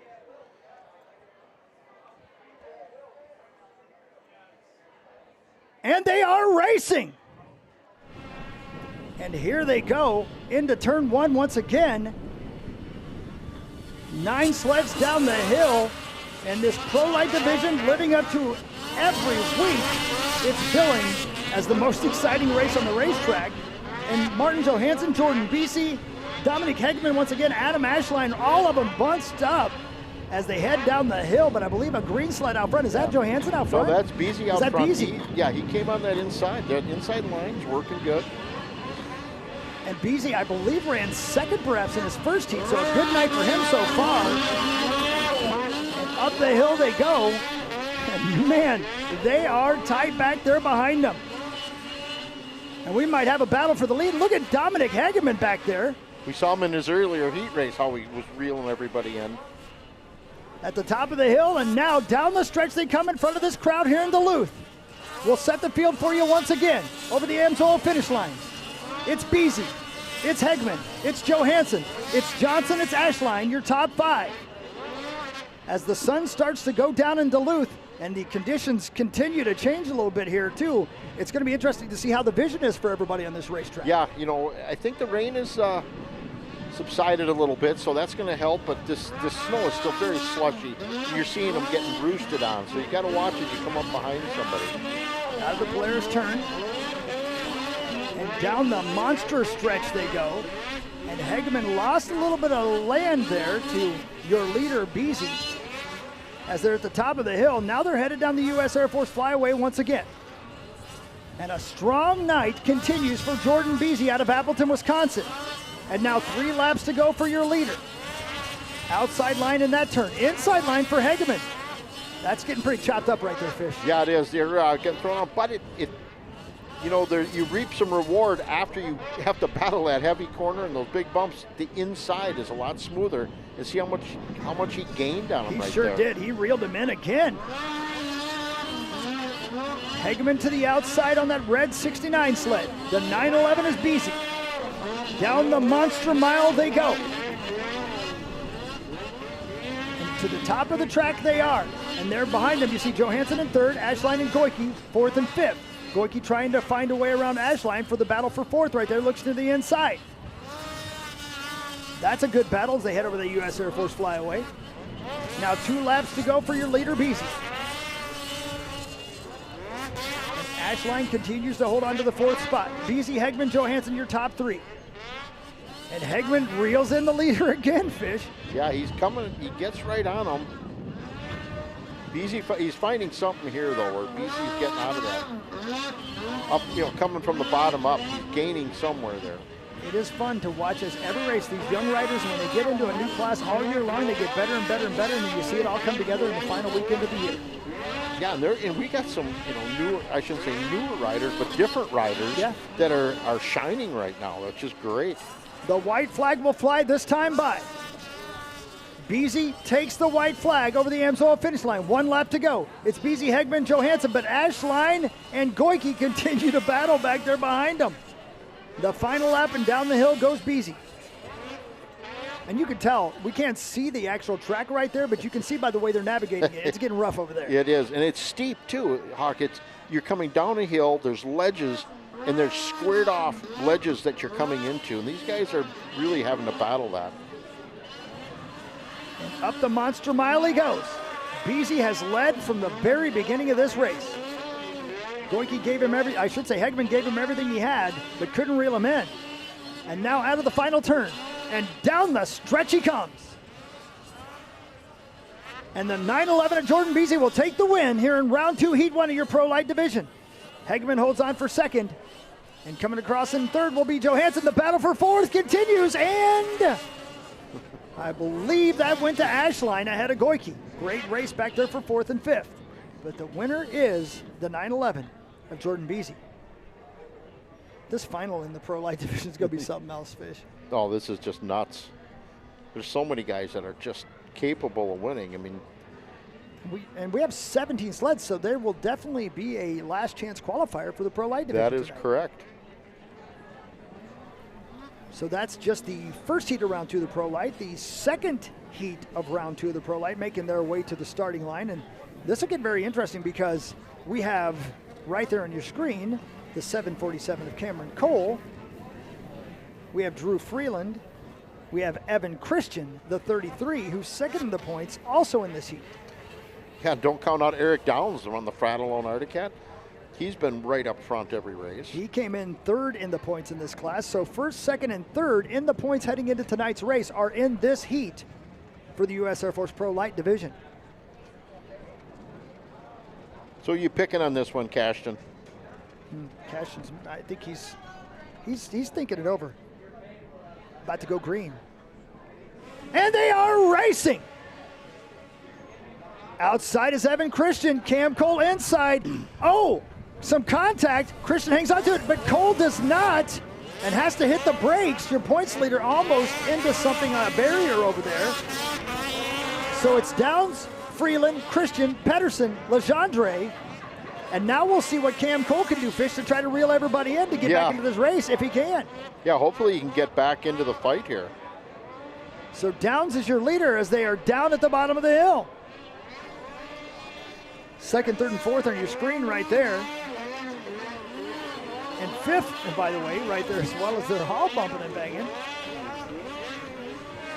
So yeah, we have Downs, Freeland, Christian coming up the hill here. And again, Cam Cole was kind of stuck on the outside and had to get on the brake, or he was going to hit the U.S. Air Force flyaway pylon right there. So let's see if he can make up some spots. But over the AMSOIL finish line with now 4 laps to go continues to be Downs. Freeland in 2nd, Christian now up to 3rd. Then Pedersen, Legendre, Cole, who has begun reeling them in, but too much to do. And does he have enough time to go any farther up in the field with 4 laps to go? Yeah, an 8-second difference from Eric Downs. That's quite a bit this early in the race. But there again, we got 4 laps. And we've seen this kind of thing out of Cam Cole before, too. Well, this is, you know what? This is a good test, how he could do tomorrow. Absolutely. If he can get up, get up to the front. Top of the hill, as you see, the lighting really doing a great job showing us that racetrack up there with the U.S. Air Force Flyway. Now down the hill they come. Again, your leader is Eric Downs out of Jordan, Minnesota. Big air for Downs, the 129. A 2-second lead over Drew Freeland. Drew Freeland out of Corcoran, Minnesota. And then Christian Legendre, Pedersen, and Cole, and then Farmer. Leader at the bottom of the hill. 2-second lead at the bottom of the hill. Yeah, Downs is, look, he's just rocking right now. Freeland's pushing. You know, Freeland keeps pushing. They call his nickname's the Diesel for a reason, because he can just keep on it going. Absolutely. Up the Monster Mile they go. To the top of the hill is Downs. Makes his way out of this turn. He'll hit the U.S. Air Force Flyway. When he gets to the Amsoil finish line, he'll see 2 laps to go here in round 2, heat 2 of the Pro Light Division. Big air, just very, very fast and smooth for Downs. Yeah, they're all liking this inside line right now. See, yeah, look at Freeland. I mean, it's, I shouldn't say it's smooth, but it's smoother than the outside lane. And if you notice on your screen, top left-hand side of your screen right there, Downs, Freeland, Christian, Legendre, and then Cam Cole, the 747, has moved a spot from 6th into 5th. Every point matters at this point in the championship season. Your leader, up the hill they come. Ooh, big air back there. Did you see Drew Freeland? Trying to triple through that rhythm section there. Now they head over the U.S. Air Force Flyway, and 1 lap to go. The white flag flies for the 129 at Downs. We're on our final lap here. Downs, Freeland, Christian. And I'll tell you, Freeland is not done with this race yet. Bottom of the hill they go. And up the hill one final time in round 2, heat 2 of the Pro Light Division.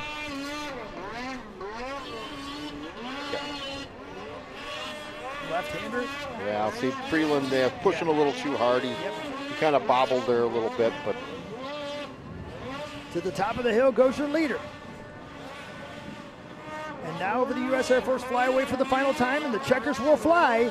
A big win will go to Eric Downs here in Duluth in round 2, heat 2 of the Pro Light Division. Downs, Freeland, and then Christian, and then Legendre and Cam Cole will come across in 5th place. Yeah, not bad damage control there. Not at all. You know, coming in at 5th, and he was right there. I mean. So Downs, Freeland, Christian. That will set the front row. A little bit later on, we'll have an LCQ to set the entire field for the Air Force Pro Light Division final. Yeah, it'll be interesting to see who's in that LCQ. I mean, Cam with a 1st and a 5th. Hopefully, yeah, he may. Yeah, we'll see. We'll find out more. Yeah. We'll come back, by the way, and find out what happens in round 2 of your Amsoil Pro Division. The big dogs of Snocross are on the track after this. This is Amsoil Championship Snocross presented by Brunt Workwear. We'll be right back. We're not just lighting a stadium. We're creating lasting memories. This is why, whether it's a game down the street or professional venues around the world, you always know when it's must go.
Tight crowd of folks on hand with round 2, heat 1 of the Amsoil Pro Division. Here's your starting lineup, Fish. Hey, we have Anson Shield, Creighton Dillon, Jacob Yerk, Adam Peterson, Riley Bester, and Theo Prey. So you know, there's 6 guys. We got Creighton, obviously, and Shield, who battled all the way down to the end for the Pro Light Division Championship last year, and now both rookies here in the Pro Division. And somebody tried, I believe they may have told him he's in the next heat. Yeah, I was just going to say.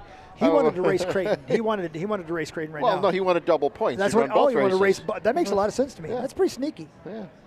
That's how you win multiple world championships, isn't it, Fish? You can be honest. Yep. So there you go. Now we have the official starting lineup. Of course, we're missing Emil Mooshar, who is watching from home. And we're about to go green.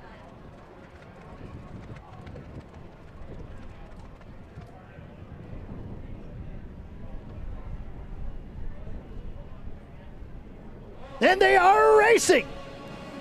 Both Labali sleds with great starts. I believe Peterson got the hole shot right there. The stud boy hole shot. Yerk maybe to the inside. You saw Creighton Dillon try to come up the inside like he did that earlier heat race. Not quite as effective. Yerk kind of shut the door on him a little bit there, which is good because that's going to keep him back a little bit. For sure. So we got Peterson, we got Yerk, we got Dillon, we got Bester, then Shield and Poirier. But the racing has just begun. 6.5 laps to go. This is round 2, heat 1 of your AMSO Pro Division. And look at Peterson trying to check out up there. Yeah, AP3 is... actually, I should say that's Yerk checking out. Oh, Yerk is checking out. That's right. Look at that big air right there through that monster mile. That was an interesting line. I haven't really seen anybody else do that. Yeah, no, that looked good. Jacob Yerk has something figured out there. Okay, here we go. Over the AMSO finish line. Now 6 laps to go. Setting the field. It's Yerk. It's Peterson. Then it's Creighton Dillon and Riley Bester. Bester looks to the inside of your points leader. Yeah, you see how Dillon dropped way wide out there. Kind of squares it off to take the inside. Yeah, I don't know which one was any faster than the other, but yeah, it was... Now he makes his way, the leader, through that AMSO turn, and down the monster mile. Yeah, look at that big air coming up the hill there. I like that. And you see, I bet you everybody behind him's taking notes, saying, I want to try that too. But right now, it's working very well for Jacob Yerk. Yerk out of Grand Blanc, Michigan on the 727 Arctic Cat. Now 5 laps to go. And the lead is 2.2 seconds over Peterson. And there's Creighton Dillon. Takes the outside line, and it's rough right there, Fish. Yeah, that's... yeah, he's getting thrown around. If you look at how he's coming down that hill and he's just all over it, it just shows just how steep and those ledges are, because they're going downhill, but they're coming up in the air so high. Heavy roost into the face of your points leader. I wonder, too, Fish, I mean, we've seen now twice Creighton Dillon. In the first race, he was actually able to take advantage of it because he got kind of boxed up and got underneath everybody. But I think, are we seeing just how important this start might be later tonight in the final? It could be. Yeah, exactly what we're seeing right now. There he is, your points leader heading into tonight. You saw the roost into his face again from Peterson as they head down the hill. The lead is now 2.4 seconds from Yerk to Peterson, and then another 1.5 seconds back to Creighton Dillon. Yeah, you're seeing Dillon kind of struggling on that downhill there. He's not as smooth as he was in the earlier heat races. There's your top 3. 3.5 laps to go here in round 2, heat 1 of the Pro Division. But there's one guy who's looking real smooth right now, Jacob Yerk. Let's go down to Eric Allreed with more on our leader. Hawk, if anyone is looking for a strong result to close out the season, it's Jacob Yerk. The podium has eluded him so far this year, something he admitted has been a tough pill to swallow, especially coming off a strong start or a strong season last year alongside Kylo, where they earned 4 podiums. He said it's easy to get wrapped up in those expectations and emotions that come with it, but the key is to staying level, not getting too high or too low, keeping a short-term memory and staying grateful for the opportunity and platform they've been given. A strong start so far today. Can he carry it into the final? I'll tell you what, it's a good question, Erica, because right now I'm wondering if he can carry it into the end of this race. He got really squirrely on that lap, and suddenly Adam Peterson's right on his tail, Fish. Yeah, he dropped back. He was going down that downhill that a lot of guys have been struggling at. Now 2 laps to go as he crosses the AMSO finish line. It continues to be Yerk. Wait, that was the white flag that flew. So 1 lap to go for Yerk. There's Peterson, and there's Creighton Dillon. Man, I'll tell you, the roost is really just all over Dillon, and that, as much as anything right now, is keeping him behind Peterson. Yeah, you know, you think you're trying to avoid it, but it just hangs there. They both enjoying the same lines, and it's hard to make up any any speed on the guy in front of you, especially when he's throwing snow in your face. The Monster Mile one last time. Big air right there again for Jacob Yerk at the top of the hill. And now over the U.S. Air Force Flyway for the final time. An impressive win awaits as the checkers fly, and the win goes to Jacob Yerk. Yeah, great run by Jacob Yerk. He needed that. He needed to get out front, get a win under his belt here, and that's going to just propel him into the final now. It's a big win. And then Peterson comes across in second. Creighton Dillon comes across in third. A statement win for Jacob Yerk. And as we heard Eric Allreed say during that race, he needed this. You can tell. Good for him. Good for him and that entire team. As we get those sleds out of the way, get them back to their trucks, and get ready for round 2, heat 2 of your AMSOIL Pro Division. Benham, Dowd, Salston, Patton Node, and Jordan LaBelle all in this one. We'll see if Cody Cam is out there for this as well, as he had a bit of an issue in that first heat. But there's the starting lineup. And you can believe that LaBelle, Salston, and Benham all saw what just happened. They know there's points to be made up here. Correct. Getting set, there's Daniel Benham on the 221. There's Gustav Salston to the inside of him. Cody Cam is on the starting line. There you go, the Ochos, Hunter Patton Node. And all the way to the outside. Look at Jordan LaBelle in the 511. The extreme outside line for the 511 sled. It's going to starter's orders, and we are about to go green.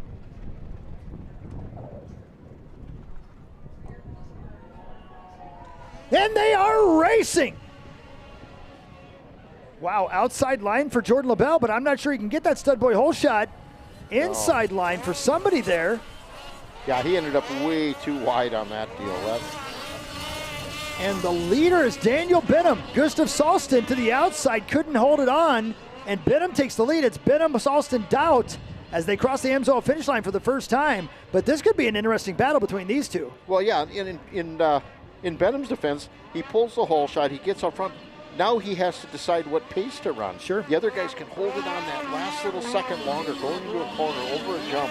So he's going to have a little bit of just, trying to get out front. He's got to run like a scared rabbit. He's just got to get out and get away from these guys. And I'll tell you something else, Fish.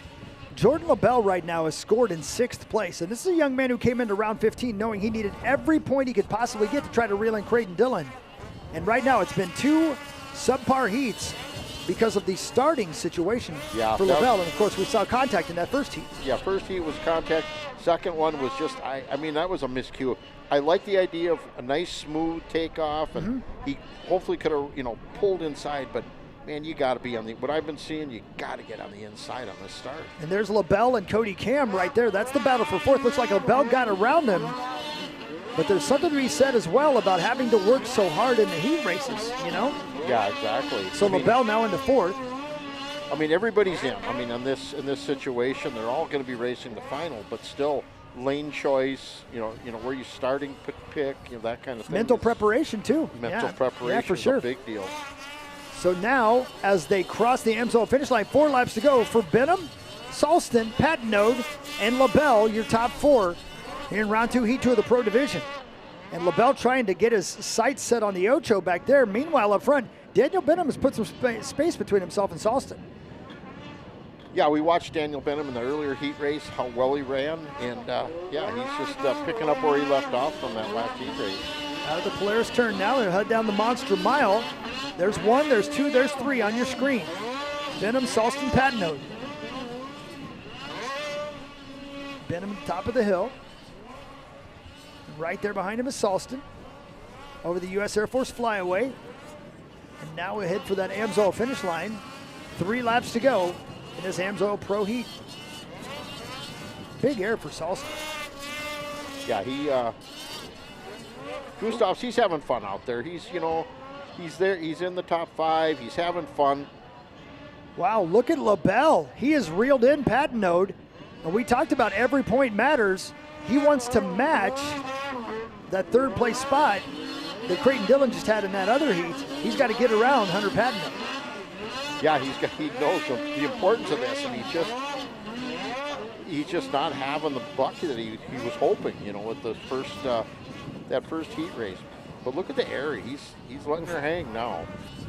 Out of the turn, LaBelle chasing Patenaude down the front stretch. Now 2 laps to go here in Heat 2, round 2 of the AMSOIL Pro Division. There's Jordan LaBelle, still sitting in 4th, outside line through the FXR turn. All the way to the bottom of here, there's Benham, a 3-second lead over Salston. Up the hill he goes, and there is Salston. Wow, quite the lead for Benham. Yeah, he's just picking away a little bit. He's hitting his marks. He's being smooth, no bobbling. And there we have LaBelle got around Patenaude. He sure did. So he does work his way into 3rd spot. And you know who he's coming up to. He's coming up to Gustav Salston. Who him and Gustav had a little bump and run there, and LaBelle was the. He got the short end of that. He got the short end of that. Sure I guess the word. Yeah. The white flag is out. Thank you. Yes. The white. Oh, stay on the track, Jordan. The white flag is out. 1 lap to go. Less than that now. Here for round 2, Heat 2 of the pros. But Benham, very, very strong all night so far. Daniel Benham on the 221 might be our fast qualifier heading into the heat, or into the final after these heats. We'll find out more about that. Well, definitely with the 1-1, he's going to be the top qualifier. That's right, because the other one was Creighton Dillon. He ran 3rd, so there you go. That would be your first qualifier as he heads down the hill, and the checkers will fly, and Daniel Benham will take the win in a 1-1 in his heat races. Gustav Salston comes across in 2nd, and Jordan LaBelle almost reeled him in to come in 3rd. A very good run after a very tough start for Jordan LaBelle, but what a night so far for Daniel Benham. Yeah, right now everything's looking really good for Daniel Benham. He's just got to focus, get a good start here in the final. That is the guy we were seeing early in the year right there. Yep. That is the Daniel Benham we were seeing early in the year. Big Air Benham has returned to AMSOIL Championship Snocross. Let's take a look at the pass, by the way, that was LaBelle around Patenaude. Outside line, man, was he skirting as far outside as you possibly could get, Fish. Yeah, and that downhill is just so wicked right now. Wow. That is just letting it all hang out, and it works. And he got those all-important points and another spot as he moved into 3rd for Jordan LaBelle.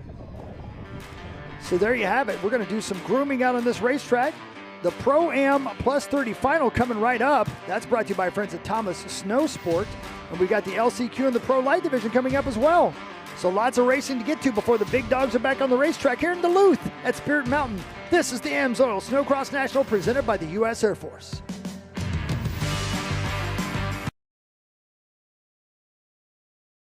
Every race is a test of performance. When the stakes are high, racers rely on proven products. If AMSOIL products are engineered for this kind of punishment, you can trust them in your garage. Shop by vehicle to find everything you need for your ride. Get the protection you demand and performance you deserve with fast, free shipping from AMSOIL.com. We're sorry to tell you this, but we didn't show up to play nice. We didn't up our game to be average or complacent. So let's get to work. This is our truth. And the core of CF Moto, UTV, ATVs, and sports side-by-sides. CF Moto. Experience more.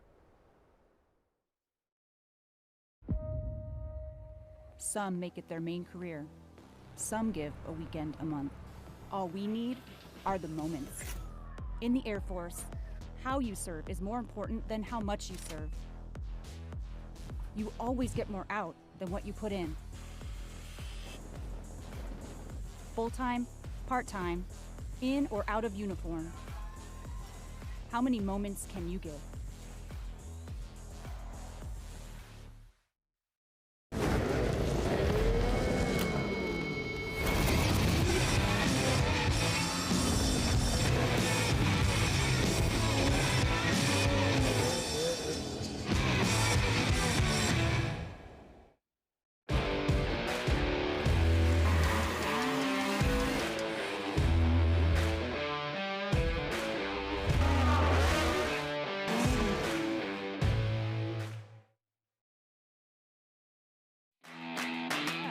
Welcome back, everybody, to AMSOIL Championship Snocross, live from Duluth, Minnesota at Spirit Mountain for the AMSOIL Snocross National, presented by U.S. Air Force. And I'm telling you, it's trivia time.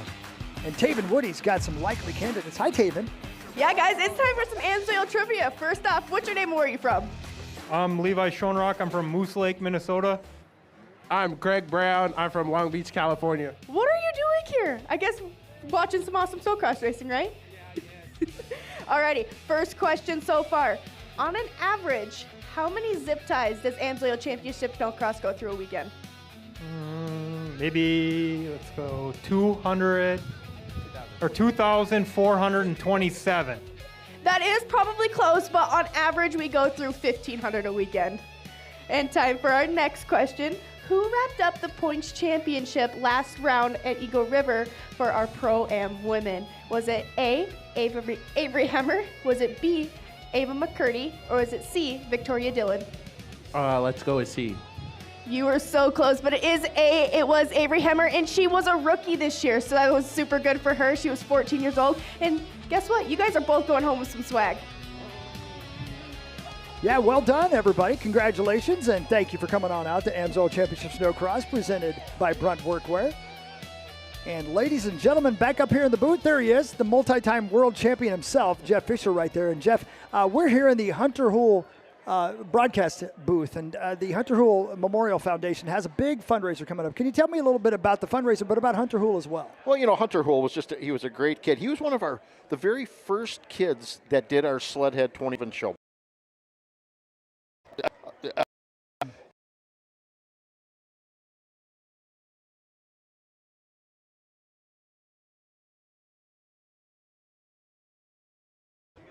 Stephen Charlene.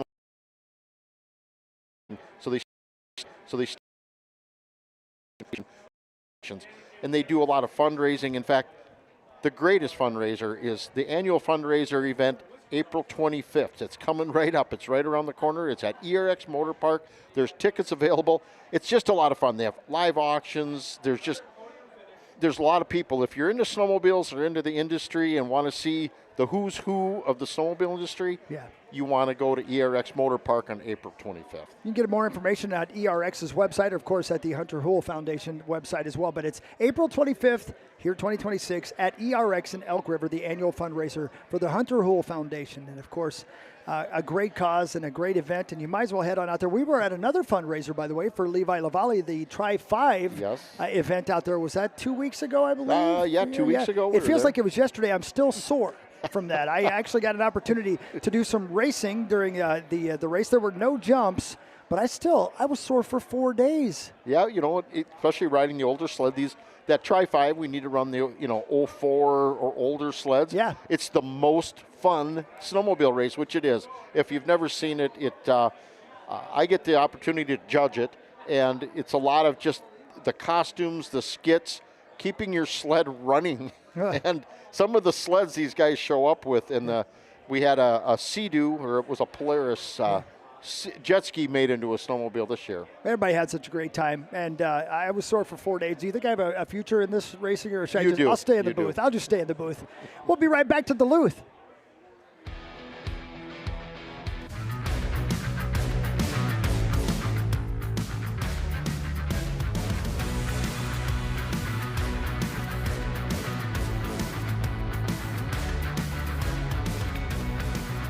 And back down to the starting line we go, ladies and gentlemen. That is the Pro-Am Plus 30 final, getting all set to go green here in Duluth. It is sponsored by Thomas Snow Sports. If you guys need any Arctic Cat parts, see Thomas Snow Sports. They probably will have it. As we run into this race tonight, before the heat started, because of course, as we always say, we know well the heats all have points involved, but how ironic, Corin Todd, your points leader, who's number 36, had a 36-point lead over Tyler Uman coming into this race tonight. But, you know, with how many races he's won this year, I'm surprised it's not bigger, but we've had a lot of wild cards in this Pro-Am Plus 30 class, and we've got one tonight. We're about to go green. It's in starter's hand. We'll tell you more about that as they go green here in Duluth. And they are racing! Wow, outside line. That was Uman that pulled way out wide, but was that Corin Todd who pulled up the inside, and Peterson then on the inside of him. So Corin Todd, your leader over the AMSOIL finish line. Peterson, Uman, Dusty Miller, Matt Tingstead right now, your top 5. As Corin Todd, your points leader heading into tonight, trying to get another win in the books as he tries to wrap up this championship. Look at the battle at the bottom of the hill. Todd and Peterson elbow to elbow. Yeah, Peterson looked really good in the heat races, so that doesn't surprise me. But look at Corin Todd's like, no, not that easy. Todd takes back the lead, but now, gets around Todd on the outside. Peterson now into the lead. These guys ain't fooling around, Fish. No, this is great. You know, these guys are pushing hard, but Peterson wants the win. He's been struggling a couple races there, and now he is showing he can ride this track. He's 3rd in the points heading into tonight. We'll see where they're at after this race, but meanwhile, this is not a race that is just for tonight. This could continue to be for the points championship as Todd now falls back into 2nd, and Peterson does everything he can to kind of check out. Yeah, you know, it's only one position, but he's still gaining points is what it comes, bottom line comes down Absolutely. And Corin Todd doing everything he can to reel him in as they head up the hill. And he does do that a bit as they head into that Polaris turn, now down the Monster Mile. You know, Todd's been around a long time. He knows if he just sits back, watches what Peterson's doing, he's got a few laps to go, and then pounces on him and takes the win. But a lot of roost into his face right there. That slowed him up a bit. Now, 4 laps to go for Peterson, your leader. Brian Peterson, your #1 qualifier, and now your leader on the racetrack. Continues to be Peterson, Todd, and Uman, top 3 right now down the hill. Yeah, you watch Peterson, yeah, he'll pull up this inside. Todd's going to try that outside line to see if he can get a run on him. Plenty of big air there for Todd. He's plenty fast, especially through that section of the track, but he just can't make up enough ground to put a move on Peterson. Peterson gets a little squirrely right there, though. And you mentioned it. Todd knows, as a pro, you just sit back and wait. Something might happen. You got to be ready to pounce. Yep. You don't want to let him get ahead, though. You don't want to get him too far ahead, but on the same note, stay ready. Stay exactly, because this track is pretty brutal right now. So they get into some traffic there. Peterson to the inside. Now 3 laps to go. There's Todd. Makes short work of the 101 right there as well of Tony. And down the hill they go. More traffic in front of Peterson right now. We've seen that come into play in this class quite a few times this season. Yeah, a lot of times, you know, the back markers get in the way that, you know, they're just trying to race or trying to ride. They don't, you know, trying to hold their line, but it doesn't always work that way for the guy trying to pass them. You keep an eye out. You try to look for that blue flag, but as you mentioned, you're racing as well. You might not see it, and that changes everything. But Peterson making short work right now of the lap traffic as he's up at the top of the hill, and Todd got kind of caught up behind some people back there behind him.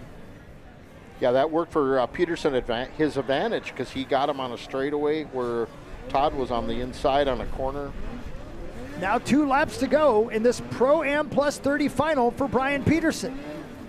The battle was heated earlier, but since then, the lead is stretched to 2.1 seconds for Brian Peterson. It's still Peterson, Todd, and Newman, then Miller. That's your top 4 right now in the Pro-Am Plus 30 final.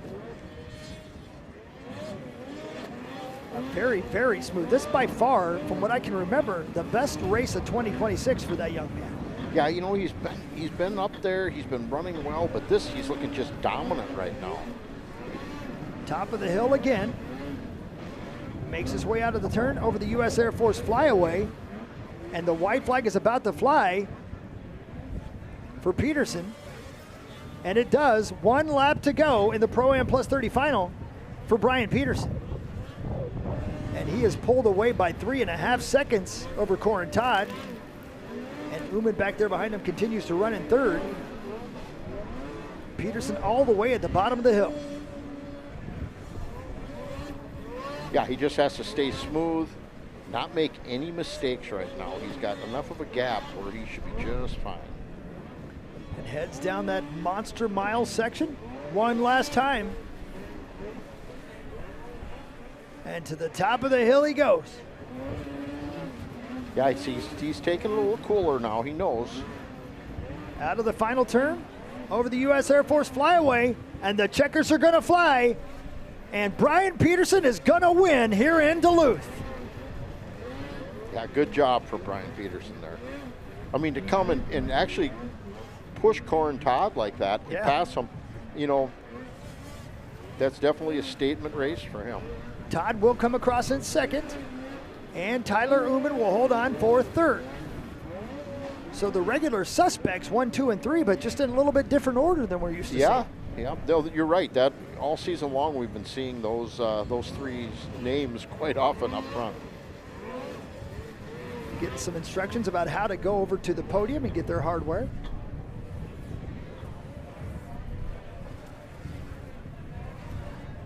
One race left in the season for all those folks right there.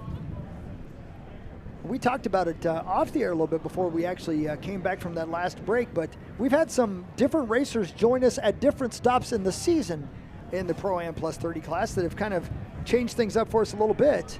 But at this race tonight, Peterson, Todd, Uman, those three finish 1, 2, 3. We'll break, we'll come right back. It's AMSOIL Championship Snocross presented by Brunt Workwear from Duluth. We'll be right back.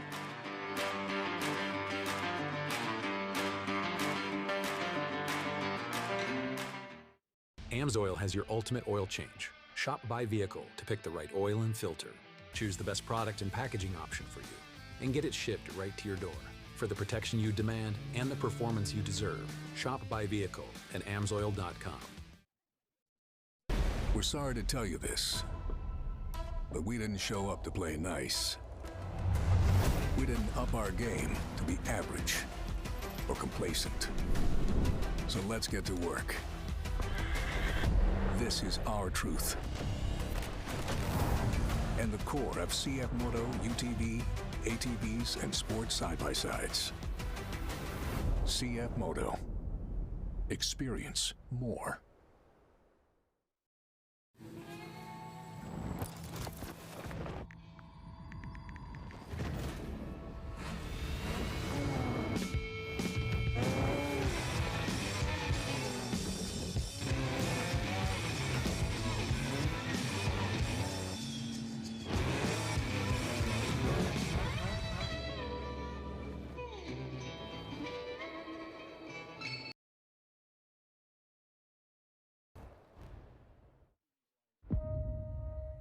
Some make it their main career.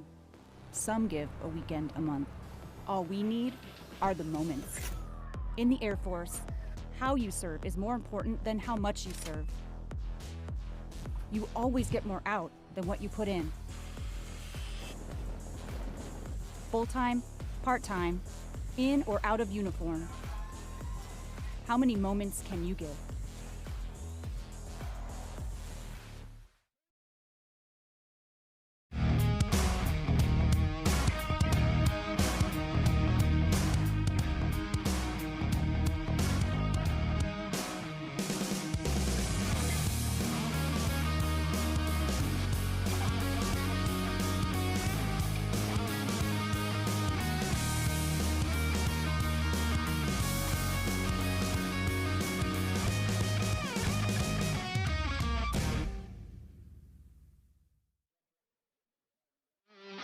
Once again, welcome back.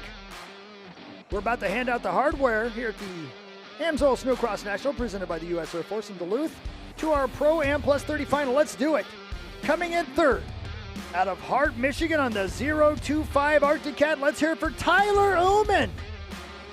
Yet another podium effort for Tyler Uman. Tyler, congratulations on the ride. Can you take me through that one from your vantage point? Yeah, no, it's been a really rough day for myself, and trying to find a balance with that sled has not been easy, so it was a decent start, and I just tried to keep pace even though my setup wasn't where it needed to be to run with them, but we did all we could. So I'm happy to be back on the box after Eagle River was such a disaster, but yeah, I can't thank everybody enough. Omen Vegico, Hayes Racing, DJ McQuestion's son, Fly, Articat, Lars for being here with me almost every weekend, helping me out. And Fox Shocks, Stud Boy. I seen Ron somewhere around the track today, so that's awesome to see him. And everybody back home in Michigan and all the Michigan riders. I can't thank everybody from that state enough. So thank you. Way to fight through some sled troubles. Congratulations, Tyler. Coming in second comes to us from Morris, New York on that number 36 Polaris. Ladies and gentlemen, Corin Todd. Yeah, another familiar face up here on the podium with Corin Todd. Corin, another good run through and through tonight with a second place. What do you need to do tomorrow to close this thing out and find yourself on the top? You know, honestly, I don't even know where the points are after today. It was a real big mix-up. Just glad to get through those first couple laps safe. Brian and I were super close. A couple of times we were like too close for comfort. So I really just wanted to get through the night. That was more important than trying to win. So yeah, here we are. Second place is great. Everybody that helps me out has helped me out all season. Thank you so much. You know, Polaris, Woody's, FXR, and everybody else back home, my whole family. My kids are all here. Got to thank them. They're my biggest inspiration. So yeah. My dad, you know, 30 years, he's been watching me do this. He's back home watching now. Thank you so much for everything you've done over the years. And, you know, everybody who helps us get here every weekend, all your hard work and effort that you put into me has never gone unnoticed. Thank you so much. Another job well done here tonight, Corin. Well said, Corin. And our winner tonight comes to us from Spring Grove, Illinois. The 112 Skidoo is Brian Peterson. Brian, congratulations on this top step. It's been a minute. When coming off the track, we were kind of debriefing there, and you said, I finally got a start. So how much of this win do you attribute to that great start? Just everything, honestly. I've been struggling with starts the last few rounds, and I think it's been, honestly, since like Shakopee that I've really been up at the front in the final. So to come out in the top three is a huge win, and then to battle with Corin in the opening lap was awesome. Just grabbed the lead. I felt great all day today, and you know, I couldn't do this without Kevin working on the sled, C-Tac, who's been helping us with clutching towards the back end of the season. It's really paid off, and yeah, it's just awesome to get up towards the front. And again, I couldn't do it without my entire team behind me, Kevin, my mechanic, my mom, my dad, my brother who's here today, Lumpy, Alexa, my teammate Adam, who unfortunately couldn't make it to the race, had me to get up here for him.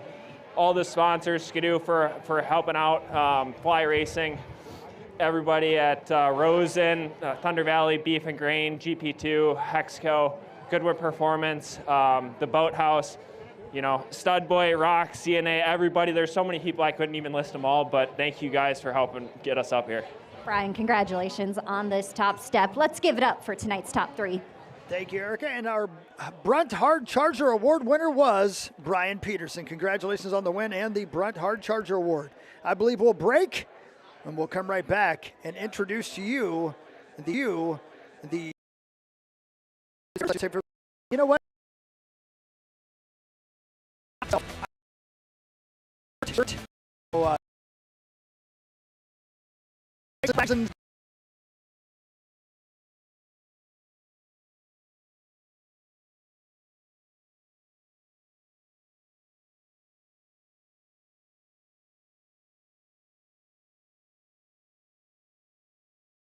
A Polaris rider wins. Or you need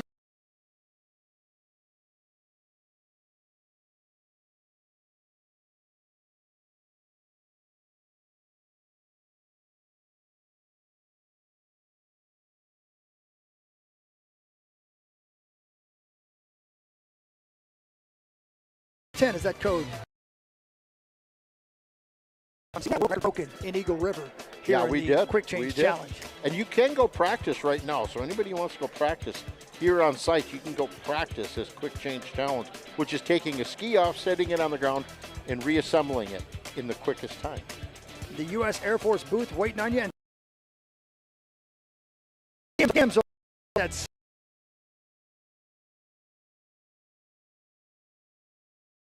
they get $1,000 from our friends at Amzor.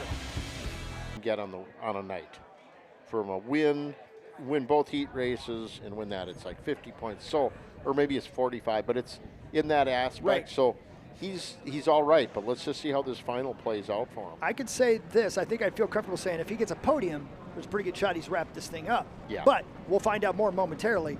And all I know is how to yell at the television. And I'm about to do that again because this is going to get exciting real quick. Welcome again to AMSOIL World Championship Snocross presented by Brunt Workwear in Duluth. It's in the starters' hands. The Pro Lite final about to go green.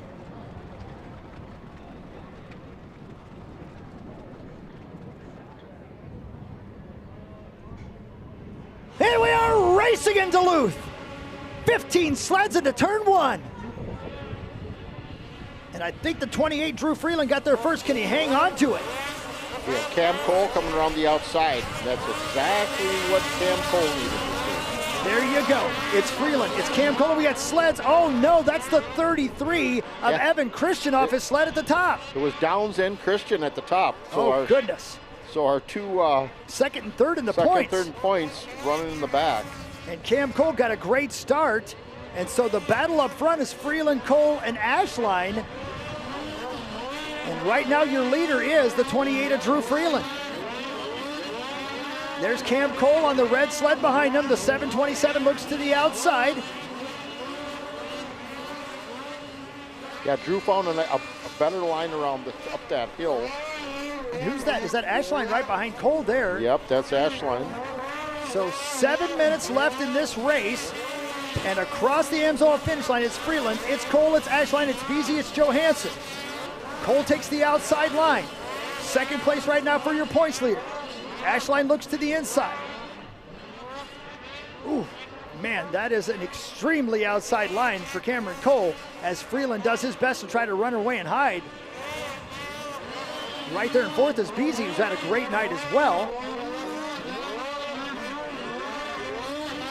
The drone follows them down the Monster Mile and up the hill they go. Yeah, look how holed out that's even getting too. See how those holes are in the bottom of all, as they're coming in there, they're just holed out on the inside. And they seem to be changing almost every lap too, don't they? Yeah. They get a little deeper, they get a little different positions. You Well, gotta be ready for as it. the sun sets too, it's firming up a little bit. And a little bit off the lead for Cameron Cole. Drew Freeland still your leader. Cameron Cole in second. Adam Ashline in third. And Cameron Cole made up some spots, some ground, I should say, on the leader on that lap.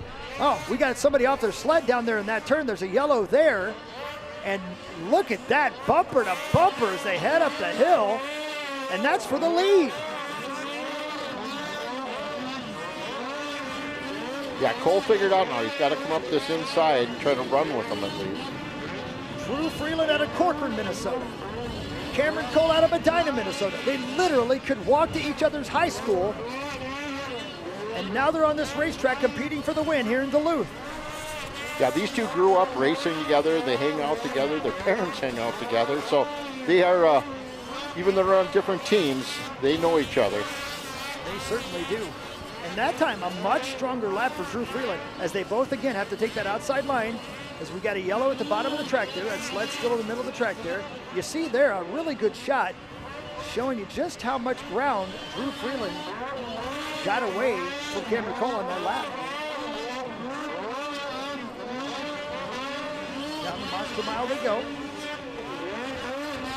Very strong lap for Drew Freeland. And momentarily, they're going to be getting into some lap traffic. Yeah, pretty quick here. They're coming in. Yeah, they're within a few seconds of getting into lap traffic. 4 minutes and 30 seconds to go in this Pro Light final in Duluth. We got Cole, I should say, we have Freeland, Cole, and Ashline, 1, 2, 3.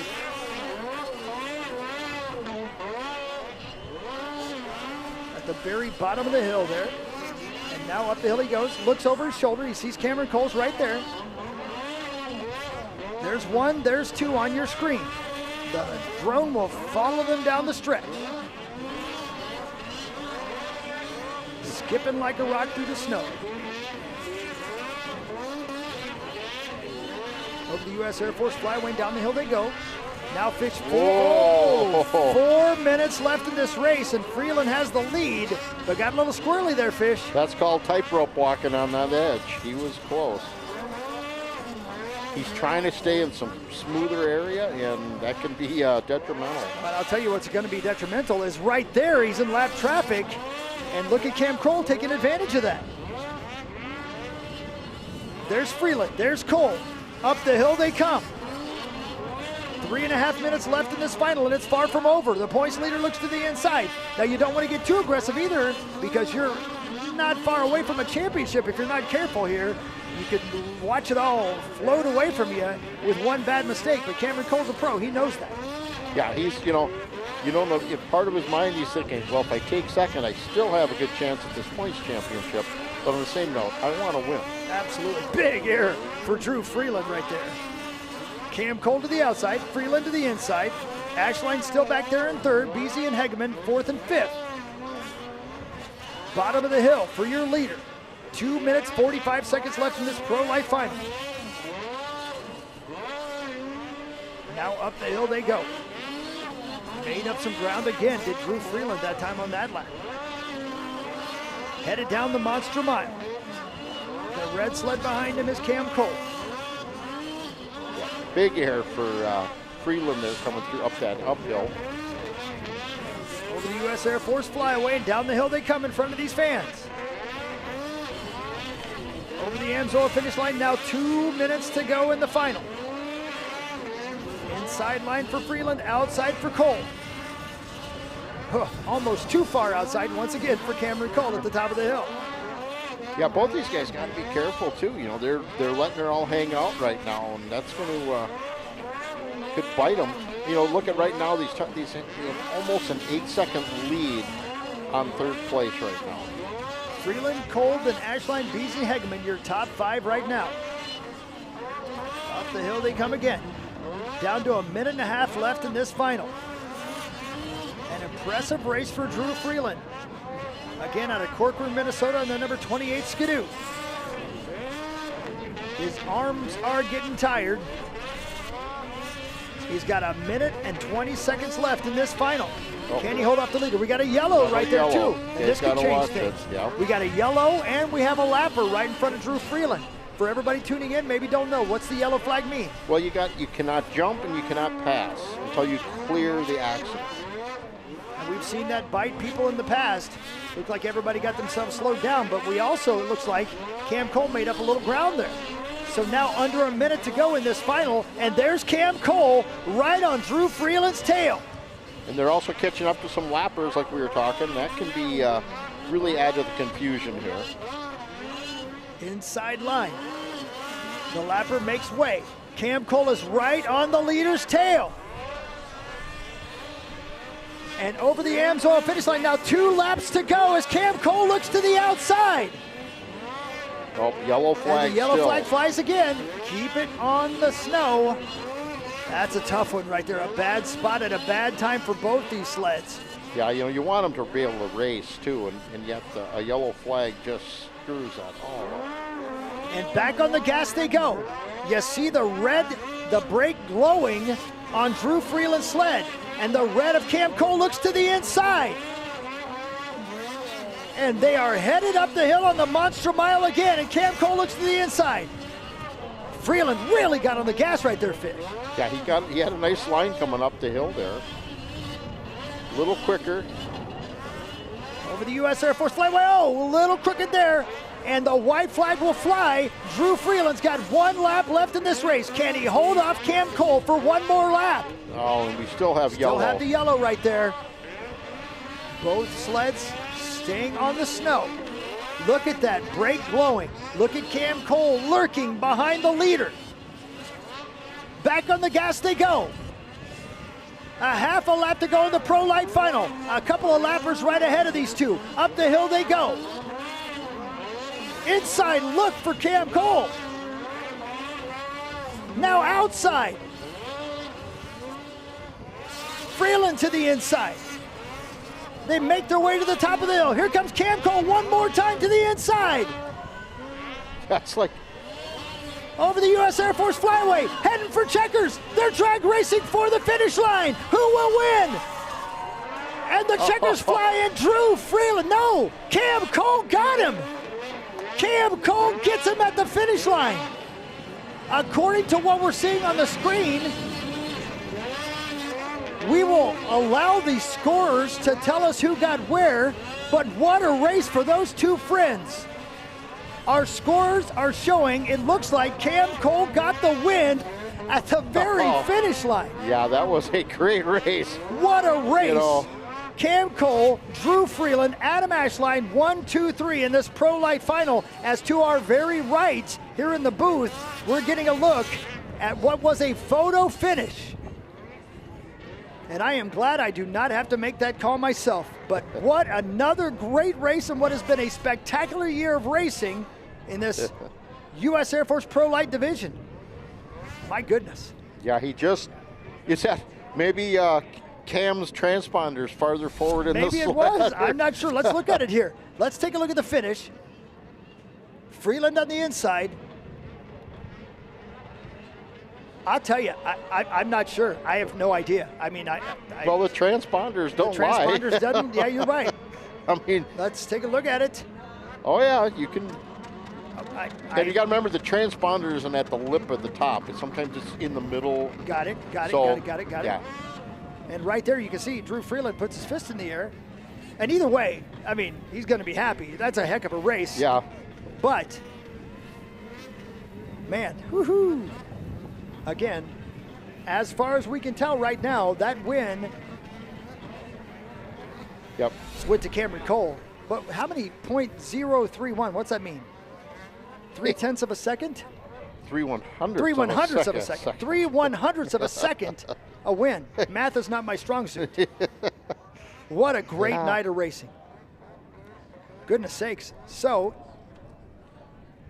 Cam Cole, Drew Freeland, as we take another look at the a different angle here. I'm going to tell you, the naked eye, it looks different to me, but I'll tell you, I will absolutely give it to the transponder and the scores here. I have no idea. That's a heck of a race, and what a finish. That's why you put your transponders to the front of the sled. That's right. And there's Cam Cole. What a season he has had. And there's Jeff Coutu, the team owner. We'll take a break. We'll come right back. We'll hand out the hardware. Ladies and gentlemen, this is the best show on the snow. AMSOIL Championship Snocross, presented by Brunt Workwear. We'll be right back.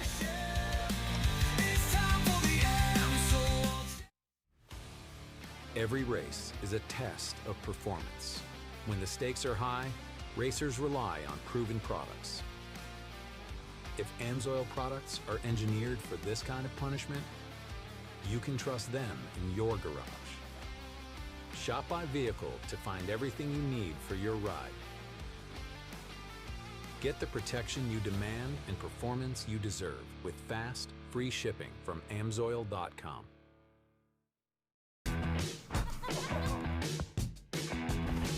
Yeah, move, Bill. Yeah. That was sick.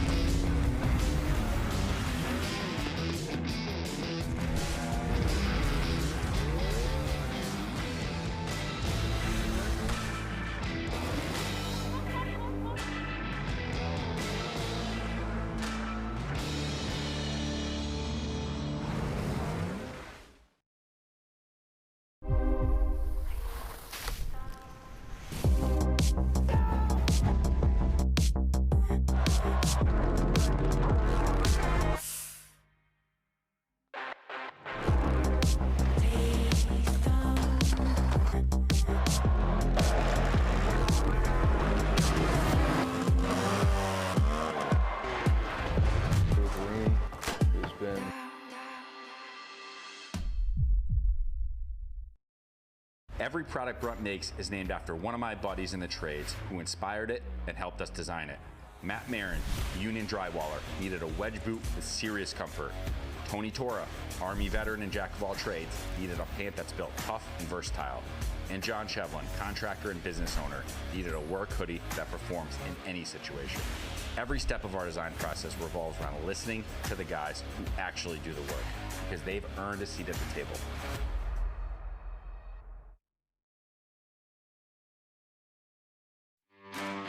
Champion. Adam, congratulations on tonight's third place finish. Coming back from your leg injury, you were working your way up with the endurance, but you said that piece of the puzzle is now together, but now it was about fine-tuning your riding and things on the sled. Is it safe to say you found what you were looking for? Because you looked incredibly comfortable. Yeah, no, it's been really good working with players. Those guys up there, they really know what they're doing. Their support is no other. They really know how to fine-tune the sled and just get you comfortable out there. I was really struggling in practice today, and we went a little bit softer on everything and turned out really good. I'd like to thank Northern Power Sports, Polaris Racing, Chopper Sports, FXR, SSI, Studboy, Rock Speed FX, Hemmer, my whole family back home, the LeBeau family. I know my parents are watching. I know they saw me struggling today in round 1 and 2, so glad we pulled through, made a little bit of money. Congratulations on this third place finish. Thank you. Great run, Adam. Coming in second out of Corcoran, Minnesota, the number 28 Skidoo, Drew Freeland. Drew, an absolute fight to the finish, something you should be proud of, although I know there is some disappointment across your face right now. Can you take me through the heat of that battle? Yeah, you know, I had a great hole shot, and I led every lap of that race, and I crossed the finish line first, and it is what it is. Yeah, I know I crossed the finish line first, and it is what it is. A lot of lappers got in the way, a lot of yellow flags, and it kind of skewed the race. And it is what it is. I'm happy the way I rode, and there's a lot of people that are helping me.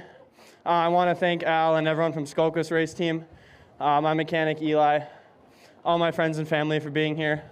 And thank you to Jesse and Nico for helping me get my sled dialed in these last few weeks. Thank you.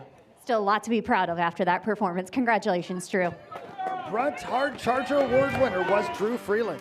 And our winner out of Medina, Minnesota on the 747 Polaris, Cameron Cole. Cam, a big congratulations to you and your K2 Motorsports team. In our conversations about this title, you said it would be a lifelong dream come true, a true bucket list moment. Now that it's finally a reality, how do you even describe what you're feeling? I don't know, there's so many emotions going through my head right now, and I dreamed in this moment since I was a little kid, racing Drew and all these guys up here that have been with me my whole racing career, and I couldn't be any happier today to get the job done, and oh man, I'm just super pumped. There's nothing else I can really say. Oh man, but I just gotta thank the whole K2 Motorsports team, Polaris. They've put in so much work for me growing up. I've been with them for 15 years now, and I just can't thank those guys so much. I gotta thank Fly, all my friends and family for coming out here to support me. It's awesome. Oh man, Chris and Todd, watching back home, they've been with me. ERX Motor Park, been racing there my whole life. Can't give it up to those guys enough. And I just gotta thank, I just gotta give it to everyone. Thank you so much. So many incredible people behind this effort. A huge congratulations to you on this championship, Cole. Well, Cam Cole, well deserved. Yeah, completely. And a championship goes to Cameron Cole here in Duluth tonight. What a season, what a win, what a race, what a division. Congratulations, Cameron Cole. What do you think, Fish? Yeah, you know, like I said, I've watched Cameron Cole as he was growing up and racing, winning the 120s, you know, up and through the juniors, and now to see him in Pro Lite, knowing his next step. We've got a bit of a light show happening here on the racetrack from our friends at Musco. So one last hat into the crowd, and the swag toss is over. As you can see, the starting line is groomed. We've seen a lot happen tonight. We've seen Daniel Benham. We've seen Jacob Bjork be very fast. Adam Peterson. We saw Creighton, of course, your points leader. We saw Jordan LaBelle struggle a little bit, but find his way back. So, while we have a moment, why don't you do some predicting for me, Fish? What do you got here? Who do you think? You know, I mean, my gut tells me Daniel Benham. Yeah. Yeah, but you can't count out Creighton Dillon. The last few races, he's come from the back. He's done what he has to do. And he'll ride at that ragged edge, and it's going to be a tough call, but I do like what I'm seeing out of Daniel Benham right now. And I got to tell you, as you can see on the screen right now, here in Duluth, 31 degrees. The winds are blustery with gusts up to 34 miles per hour. But how about that? 6 to 7 inches of snow expected in the next 24 hours, but I ain't buying it, Fish. Yeah, I don't know. It's supposed to be snowing right now. Yeah, I think they might be off on their forecast, but, you know, we could be wrong. The weathermen are wrong, well, I'll so tell we you, could be wrong. You and I have both been standing in this booth when it was so foggy you couldn't see the racetrack from where we're standing. We also we were here one year when there was a blizzard and we couldn't race because there was too much snow. Too much snow. Well, yeah, too much snow for a snowmobile race. But never thought it could happen. Well, the problem was nobody could get here. That's true. That is a great point. Move around, yeah. But 6 to 7 inches might just be what the doctor ordered. And ladies and gentlemen, here is a look back to that day when there was too much snow for the Snocross race. Look at that. No, we were sitting here in the booth and they kept warning us about, hey, they want to get everybody on the buses and into the back up to the parking lots because they're worried about it. And we're like, snowmobiling. But pretty soon it did get so bad the riders couldn't even see the track. So. Yep. That's right. But as you can see right now, conditions are perfect, if a little bit windy, of course, here at Spirit Mountain in Duluth. And I do love this city. Whether it's summertime down at Bayfront playing a concert or seeing a concert, whether it's Christmas time when they light up Bayfront with all those Christmas lights. Yeah, with Bentleyville, you bet. Yep, down there at Bentleyville. And, of course, I love it up here on Spirit Mountain for Snocross Racing. And, Fish, I want to say while we have a moment here, it's been just a delight to be covering this racing with you all year. I know you were gone for a couple of races out doing your work, but I got to tell you, it's been just a pure joy to be back on the AMSOIL Championship Snocross presented by Brunt Workwear Trail. I'm just so glad to be a part of the family again. No, this is, it's been great. You know, it's fun having you here. And, I've enjoyed my whole season, and hopefully there's a few more to come, right? No doubt about that. Before you know it, snap your fingers, football season will be over again, and we'll be back to racing. Back here doing this. But we ain't done yet, and ladies and gentlemen, the sleds are on the starting line, and it's almost ready to go to starters orders already. Daniel Benham is your number one qualifier. Who will be the winner? We'll find out momentarily as we go to starters orders.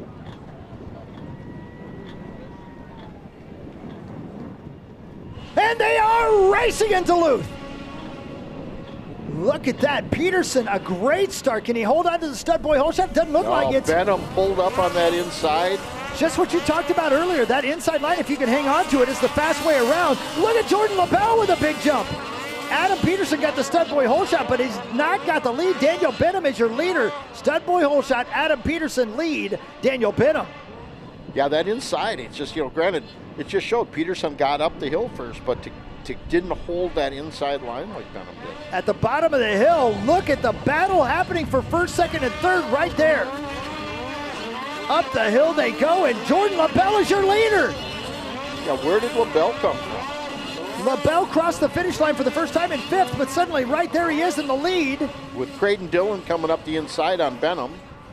And LaBelle out of the turn and headed down the stretch, ladies and gentlemen. This is for all the marbles. Jordan LaBelle has the lead over the AMSOIL finish line with one in the books. So basically, here's our top three in points, all dicing it out right now. Absolutely. LaBelle, Dillon, Benham, 1, 2, 3 with Peterson in fourth. Lots of race to go as, ladies and gentlemen, out front, LaBelle really on the gas. Look at the lead he has pulled on second and third right now, Fish. Yeah, I said that. If LaBelle can get out, he can, he can get away from everybody here really quick. Still 8.5 minutes left to go in this race, so plenty of time for anybody to make a move. But behind him, Dillon and Benham are battling for second, and LaBelle loves to see it because out of the turn and headed down the front stretch is your leader, and he'll hit that AMSOIL finish line right now. And there you go. The lead now is almost 2 seconds for LaBelle over Dillon and Benham.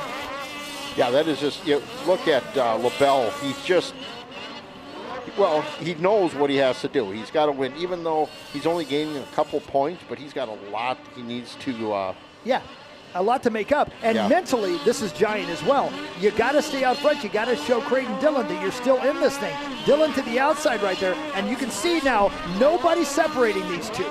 Dillon is somebody who likes to go fishing. Let's see if he can reel him in. That's right. Down the stretch comes your leader over the U.S. Air Force flyaway.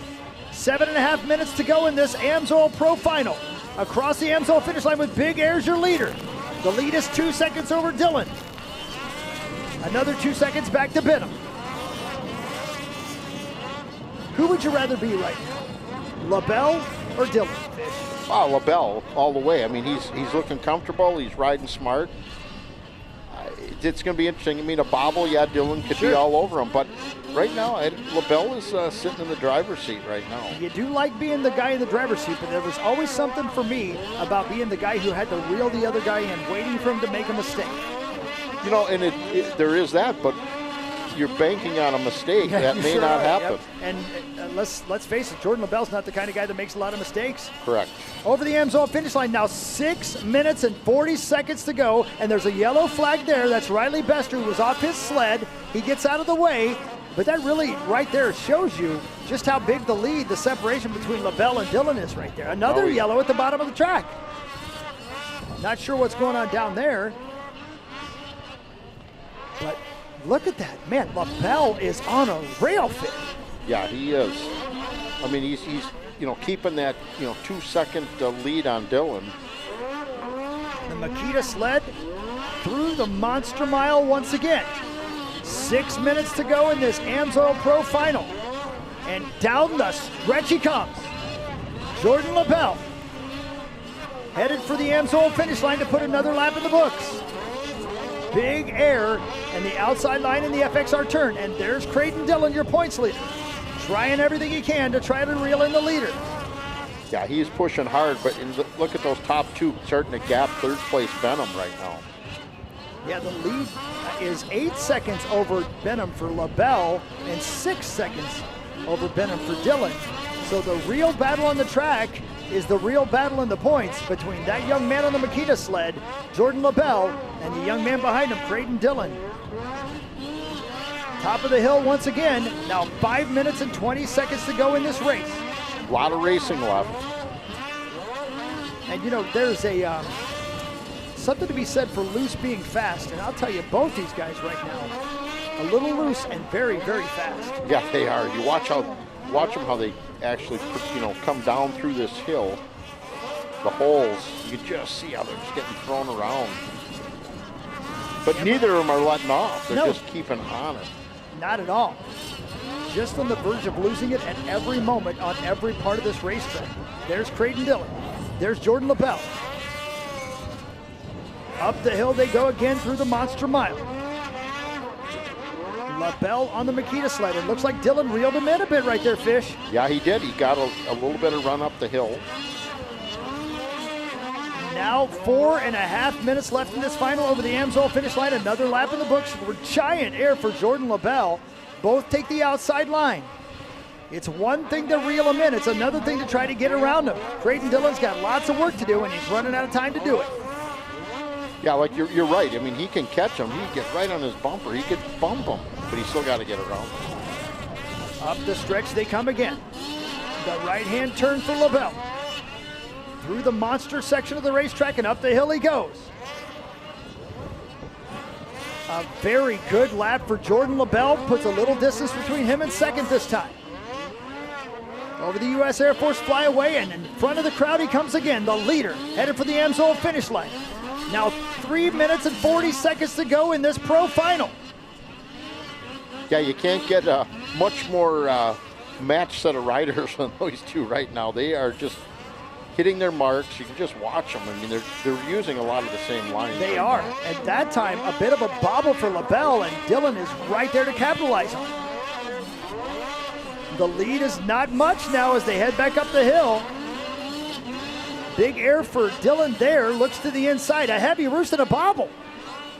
And LaBelle gets away again. And now 3 minutes to go in this final at the top of the hill. Over the U.S. Air Force flyaway once again in front of the crowd.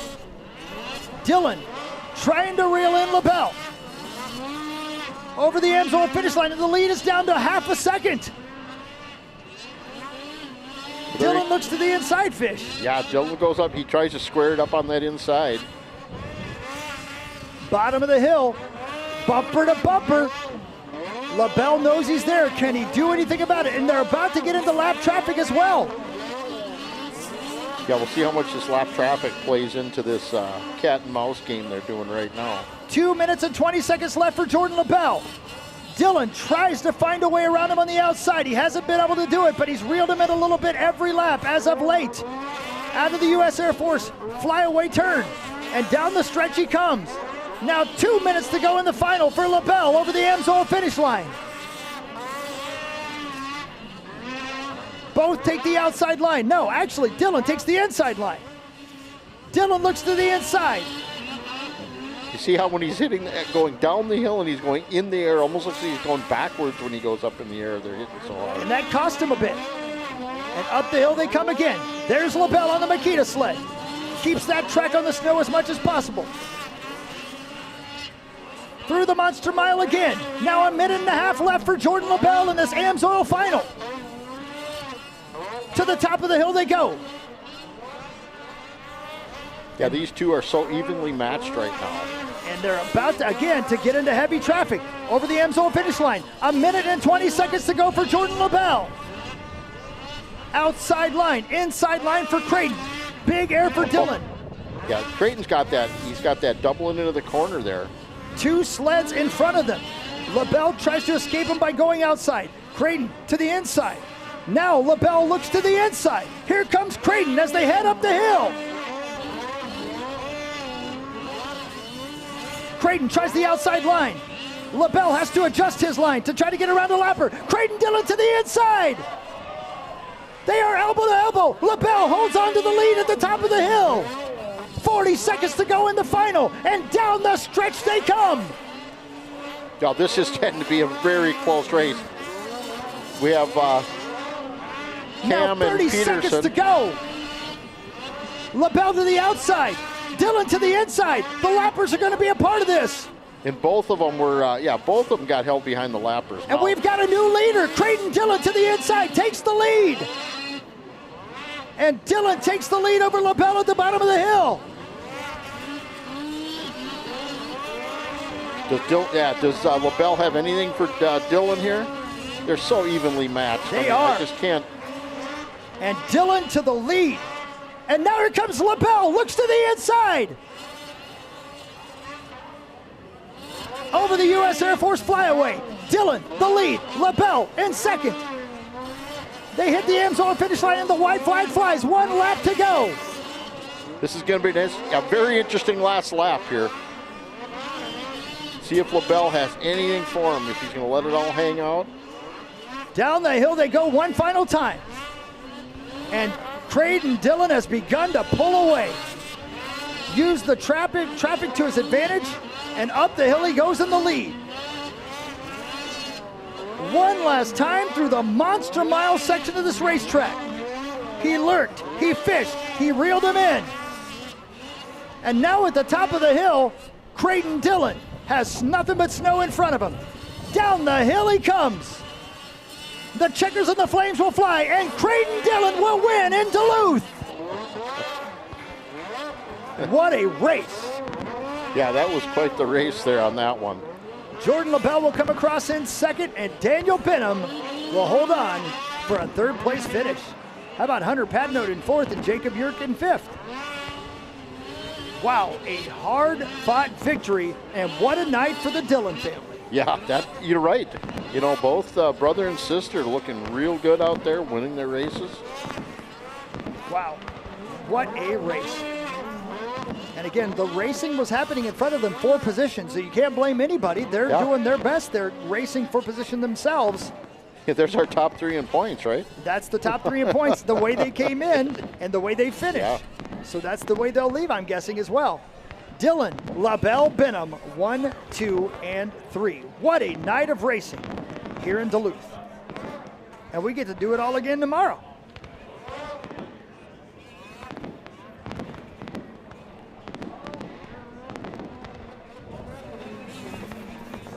The fireworks fly, and thanks to everybody who came out here in Duluth tonight. Don't forget, tomorrow morning, 11 a.m., we'll get her started again.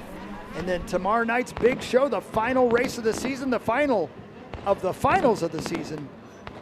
Opening ceremonies tomorrow night at 6 o'clock. Join us live or tune in on FloRacing.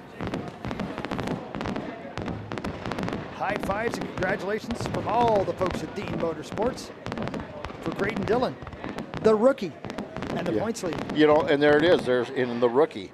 Yeah. 1 race to go, and he'll come into the finals with the points lead.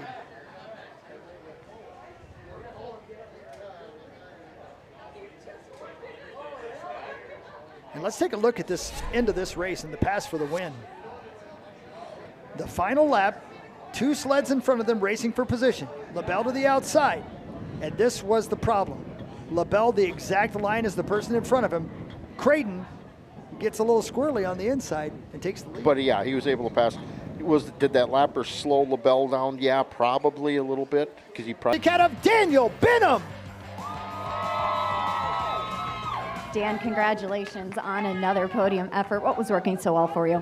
Oh, well, the starts. That's really what's working so well. And, you know, I thought I had something the first couple laps, and, man, I got sketchy down the hill a couple times. And once I knew I had a gap on 4th, those other guys were starting to check out.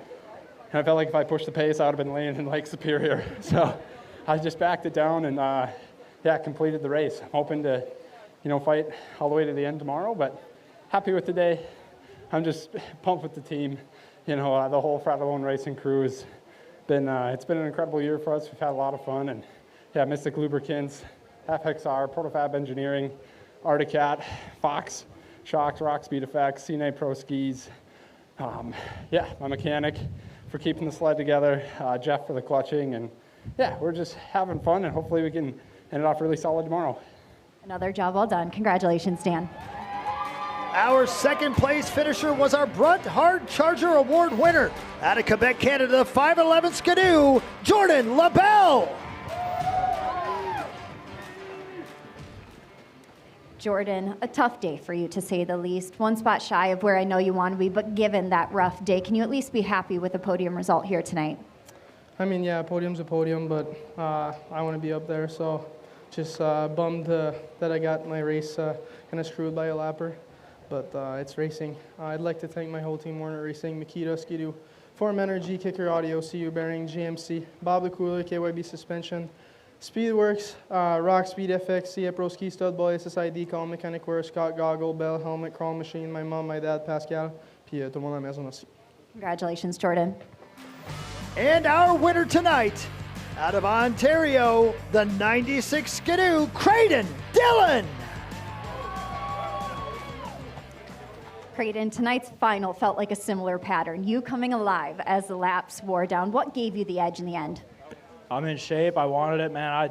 I was either crashing or I was winning. There was no in between out there. I had a few sketchy moments down that hill, but I wanted it. I wanted it bad, and I never gave up out there. I wanted it till the end. I was gonna either go over the bars or I was winning that thing. There was no in between, but yeah, couldn't be with my whole team.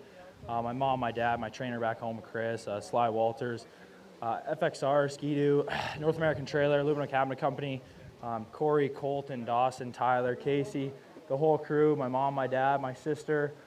Man, unbelievable. Looking forward to do it again tomorrow. Thank you guys so much. That want was on full display. Congratulations, Creighton, and congratulations to tonight's top three.